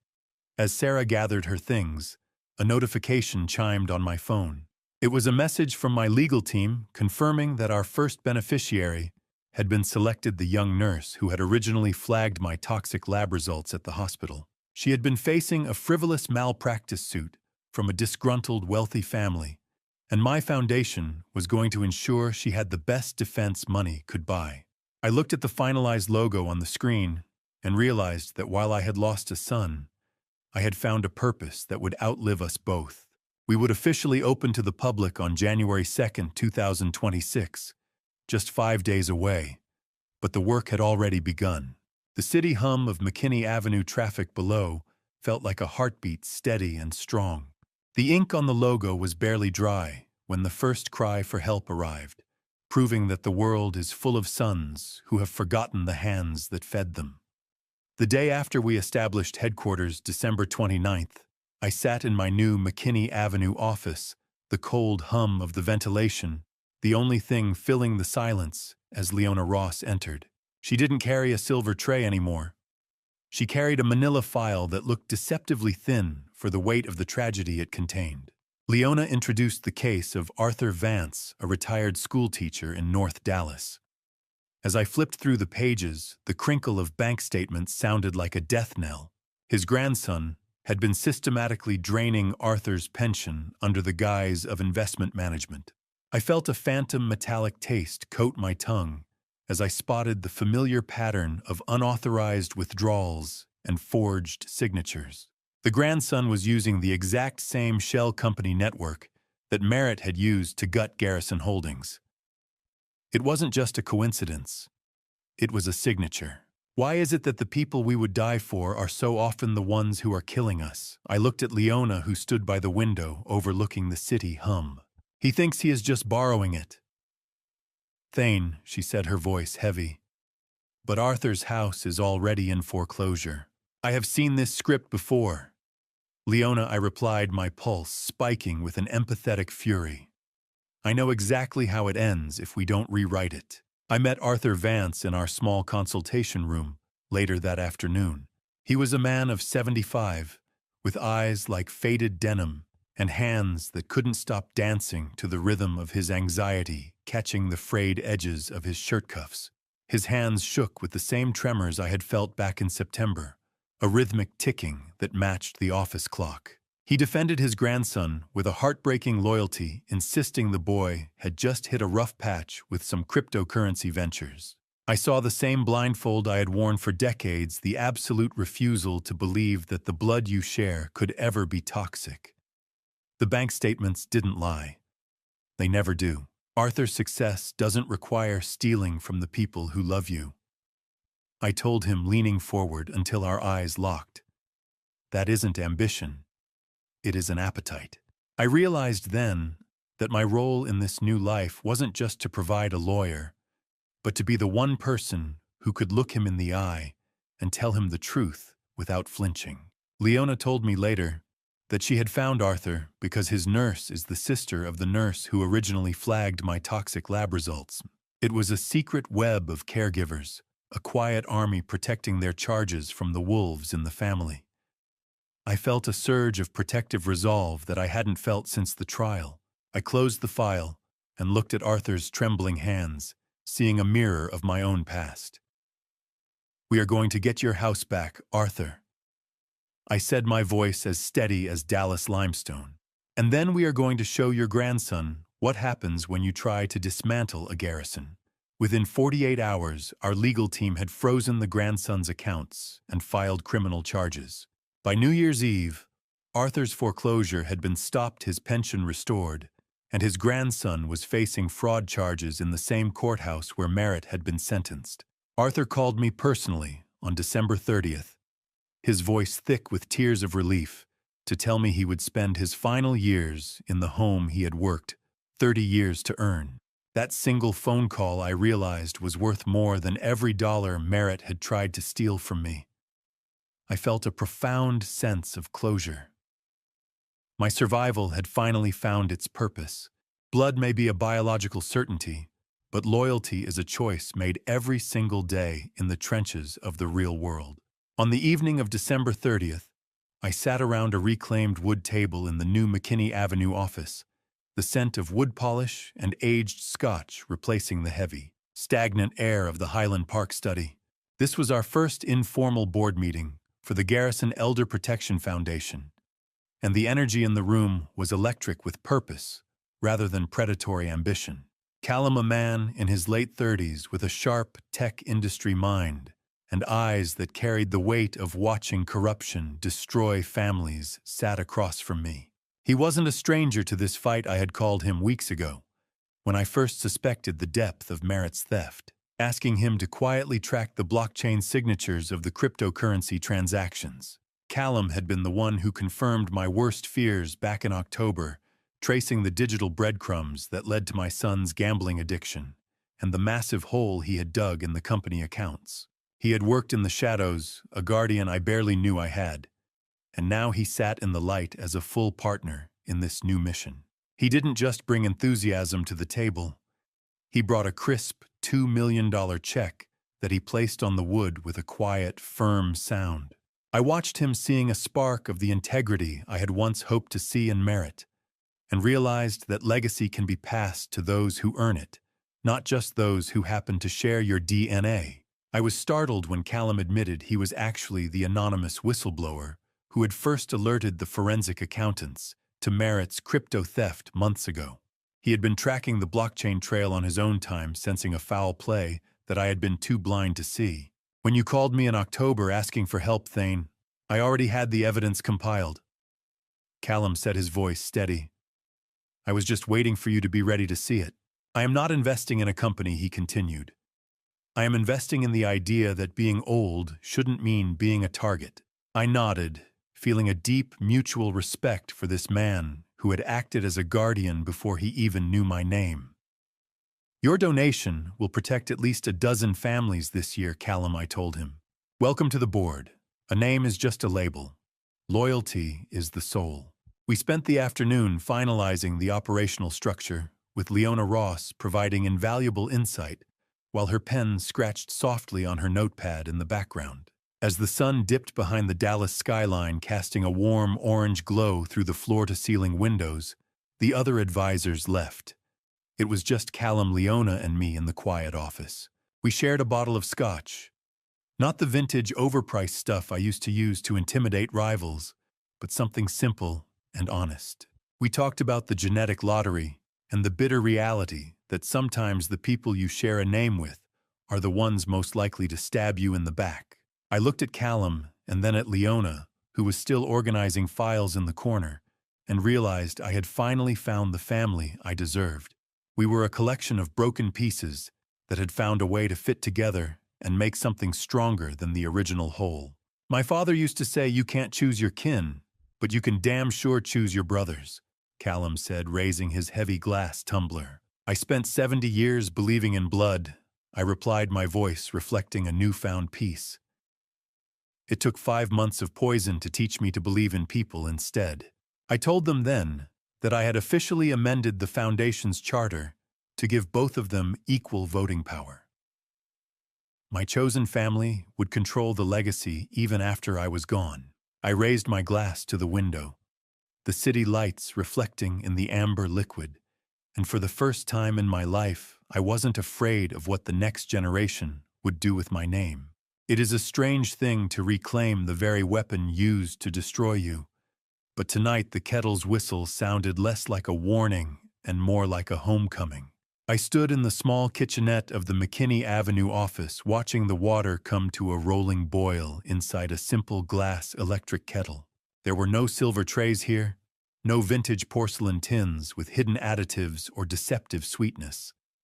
Just standard store-bought bags and a clean ceramic mug. I had the tea leaves tested one last time by a lab yesterday, not out of a lingering paranoia, but as a final symbolic act of taking total control over my environment. My hands, which had once trembled so violently I couldn't hold a spoon without spilling my life on the floor, were now steady as I poured the steaming water. Just tea, Thane, I whispered to myself, the scent of bergamot rising to meet me. Nothing more, nothing less. Steam is just steam when you have nothing left to hide. I realized that to move forward, I had to stop fearing the mundane and start trusting my own senses again. The metallic ghost that had haunted my palate for months had finally been exorcised. No metallic tang, no dizziness, just heat. Leona Ross joined me a moment later, taking the second mug with a nod of deep, unspoken understanding. We moved to the corner window, where the Dallas skyline was a tapestry of light spread out before us. We drank in a silence that was finally comfortable, lacking the jagged edges of the secrets we had carried through the trial. She spoke softly about her daughter's upcoming college graduation, a milestone made possible by the life I had unknowingly saved 20 years ago, and the life she had knowingly protected in return. For the first time in a year, the liquid on my tongue tasted only of earth and warmth. It tasted of the simple, profound fact that I was still here to experience it. A cup of tea is a small thing to a dying man, but to a survivor, it is a holy communion with the present. "It's a good brew," Mr. Garrison Leona said, her palms wrapped around the warmth of her mug. "Honest. It's the best I've ever had, Leona," I replied, watching the city lights reflecting in the amber surface of the tea. "Because I know exactly what is in it." We stood there as the workday faded into the quiet of the Texas night. Two survivors of a war fought in breakfast nooks and courtrooms. As we finished, I reached into my coat pocket and produced a small gift-wrapped box. I handed it to her, watching her eyes widen in surprise. Inside was the deed to a small, quiet cottage on the outskirts of the city. I wanted to ensure her security was as permanent as the legacy we were building together. She had been my sentinel when I was blind. Now she would have a fortress of her own. I set my empty mug down on the windowsill and looked out at the towers of glass and steel I had helped build. I had lost a son and a past I thought was solid, but I had fought for every second of my future. The story of the Garrison poisoning ended here not with a scream, but with the steady, quiet sound of a long overdue breath. For 70 years, New Year's Eve was about the balance sheet of what I'd gained. But tonight, December 31st, 2025, I realized the true profit was in everything I'd finally managed to lose. I sat at a round table in a quiet, high-end bistro in uptown Dallas, the scent of roasted herbs and expensive wine filling the air. There were no flashing cameras here, no sycophants waiting for a crumb of influence, just a small gathering of people who had earned their place in my life. I had officially dissolved the Garrison Landholdings name entirely earlier this month, rebranding every asset and office under the Foundation's banner. It was a calculated erasure, ensuring that my son's name would never again be whispered in the corridors of Dallas real estate.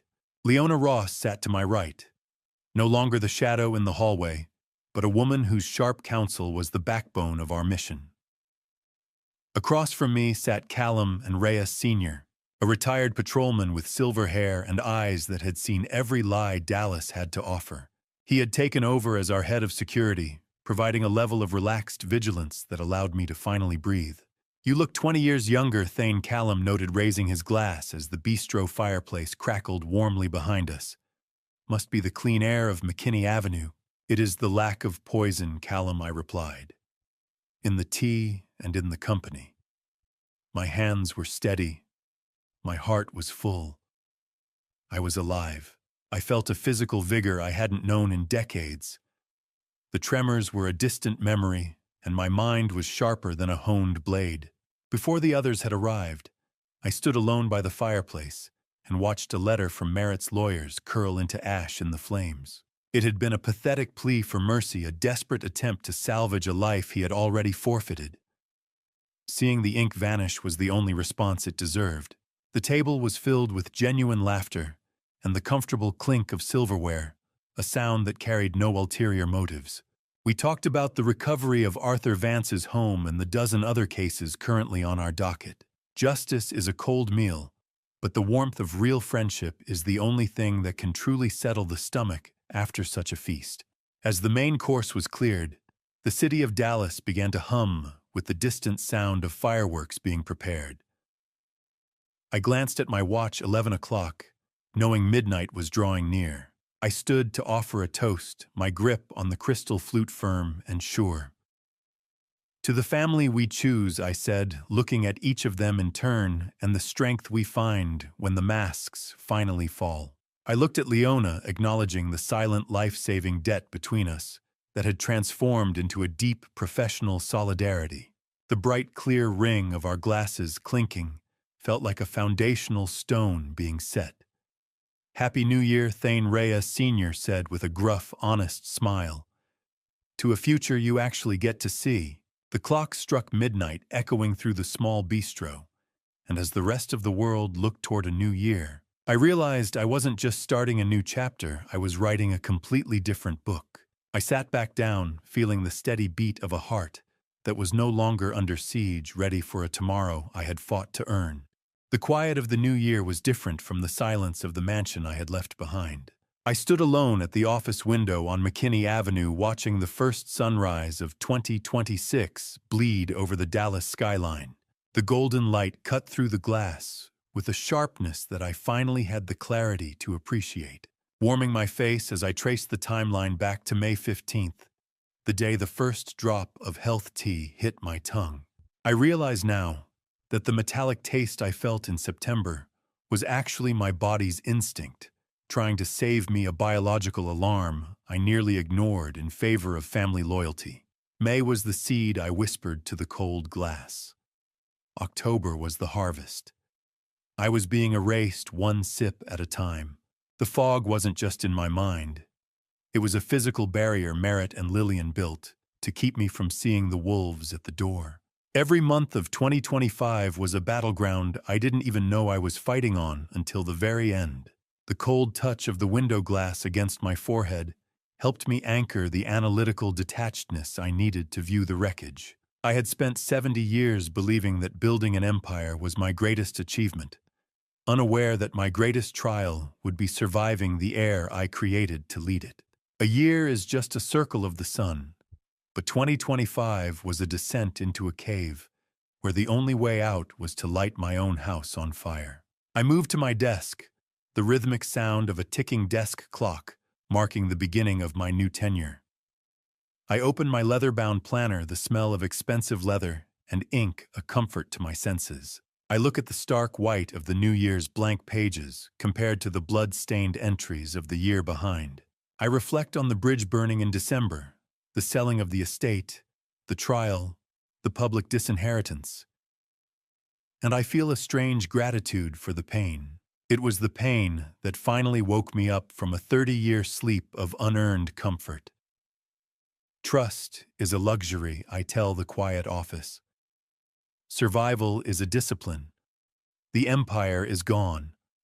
The foundation remains. I see the faces of Leona Callum and Arthur Vance in my mind, realizing they are the only entries in my assets column that actually matter now. 12 months. 5 ounces of poison. 1 survivor. As I reached into the back pocket of the planner to check for my business cards, my fingers brushed against a piece of paper I hadn't noticed before. It was an old, unopened letter from my late wife dated years ago. My heart hammered with a sudden, sharp rhythm as I unfolded it. Her elegant script warned me that Merritt had a hollow place in his heart that no amount of money could ever fill.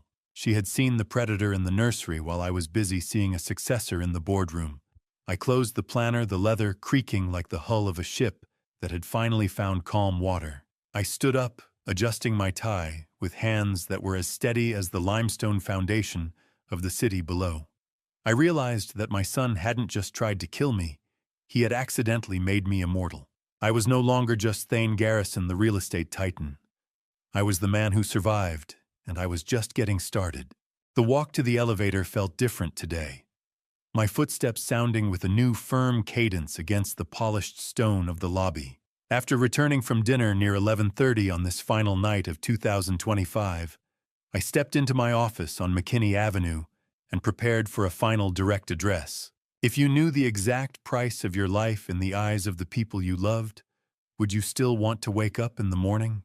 It is a question that once would have broken me, but today, I ask it with the calm of a man who has walked through fire and come out with skin made of steel.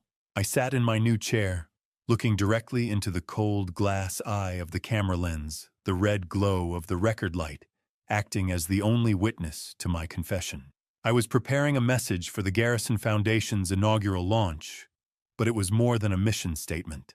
I spoke about the anatomy of greed, not as some distant abstract vice, but as a slow-acting poison that masquerades as family devotion. I detailed how a man who built empires was nearly dismantled by a few drops of antifreeze, all because he confused the biological fact of blood for the moral choice of loyalty. This wasn't a speech born of bitterness, but a clinical warning for those who think their success makes them untouchable. Greed doesn't always come with a mask. Sometimes it comes with a tray and a smile. I lost my son. I told the lens, my steady eyes reflecting in the glass, but I found my sight. Let me ask you, are you drinking tea right now? Do you know who made it?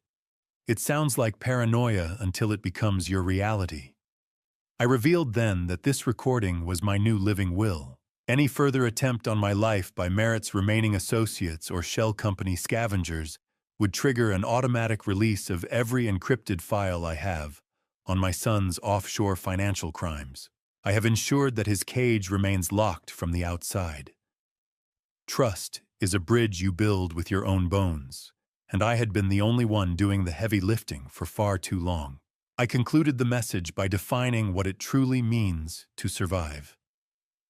The real Garrison legacy isn't the limestone towers I erected or the money I hoarded in vault-sealed accounts. It is the shield I have now built for those who cannot defend themselves against the wolves in their own hallways. I addressed the audience as my peers, urging them to trust their instincts over their expectations. Every dry swallow before a difficult sentence was a reminder of the thirst I had felt when the poison was at its peak. Legacy isn't what you leave behind for your children. It's what you leave behind for the world because of them. I finally forgave myself for not seeing the truth sooner. My capacity to love wasn't the weakness Merritt believed it to be. It was the very thing that made my life worth saving. I reached for a glass of plain, clear water, the only thing I trust completely now, and felt the cool sensation against my throat as I took a slow, steady sip while looking the world in the eye. Stay vigilant. Stay alive. I turned off the camera, the red light vanishing like a dying ember. I checked my watch. 11:45, 15 minutes remained in this year that had nearly killed me. The silence of the modern office at night settled around me, no longer heavy with ghosts, but light with the promise of tomorrow. I sat in a silence that was finally perfectly my own. I turned off the camera, the red light vanishing like a dying ember, and sat in a silence that was finally perfectly my own. I stepped out onto the balcony, the crisp night air of Dallas filling my lungs with a purity that no herbal tea could ever mimic. The city stretched out before me, a tapestry of light and shadow humming with the restless energy of a crowd waiting to shed the skin of the past year. Leona Ross was already there, leaning against the railing. I had officially adopted her surname for the Foundation's legal charter, a silent, powerful reversal that honored the woman who saved my life over the son who had tried so desperately to end it. The Garrison Ross Foundation would be the name that outlived us all. The lights look different from up here, don't they, Leona? I asked, feeling the vibration of the distant crowd and the metal railing beneath my palms. They look honest, Mr. Garrison. She replied, her gaze fixed on the horizon. Because you finally see them for what they are. We stood in a companionable silence, reflecting on the long road from that first poisoned cup in May to this moment of absolute bone-deep clarity. I realized that the man who had almost died in that Highland Park mansion was not the same man standing here. I had shed my naivety like a poisoned skin, and in its place was something harder, wiser, and far more resilient. Leona handed me a simple glass of water, a silent affirmation of the trust we had forged in the fire of betrayal. I took a sip, the taste of pure, clean water washing away the last lingering ghosts of the year. Midnight. The world reset. So did I. As the final minute of the year began, the distant roar of the crowd reached the balcony like a rising tide. I looked at my watch, feeling the rhythmic, healthy beat of my own heart, a heart Merritt had tried to stop for the sake of a ledger.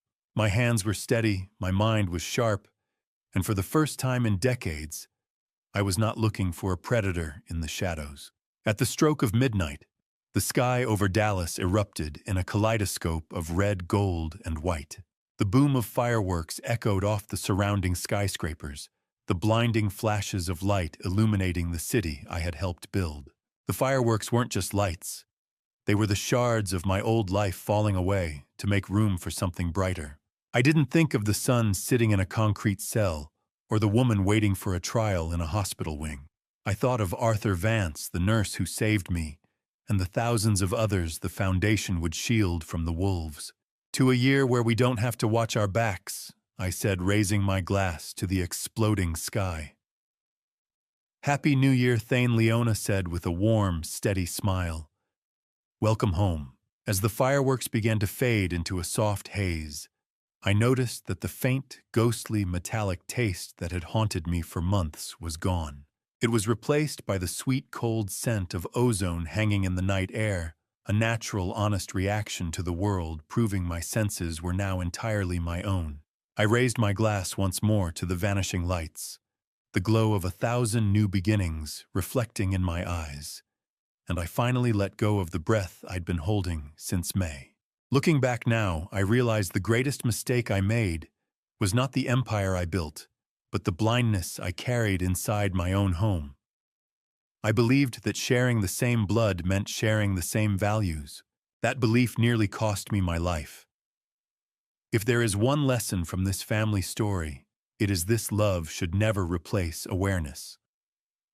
A father's heart can be strong, but it must also be wise. For years I trusted without question, and that trust became the door through which greed entered my life. My journey was never meant to become a tale of dad revenge, yet survival forced me to confront the truth. Justice did not come from anger, it came from clarity. This family story is not just about betrayal, but about learning when to protect yourself, even from the people you once protected. If you take anything from this family story, let it be this: pay attention to the quiet warnings in your life. The small doubts you ignore today may become the storms you face tomorrow.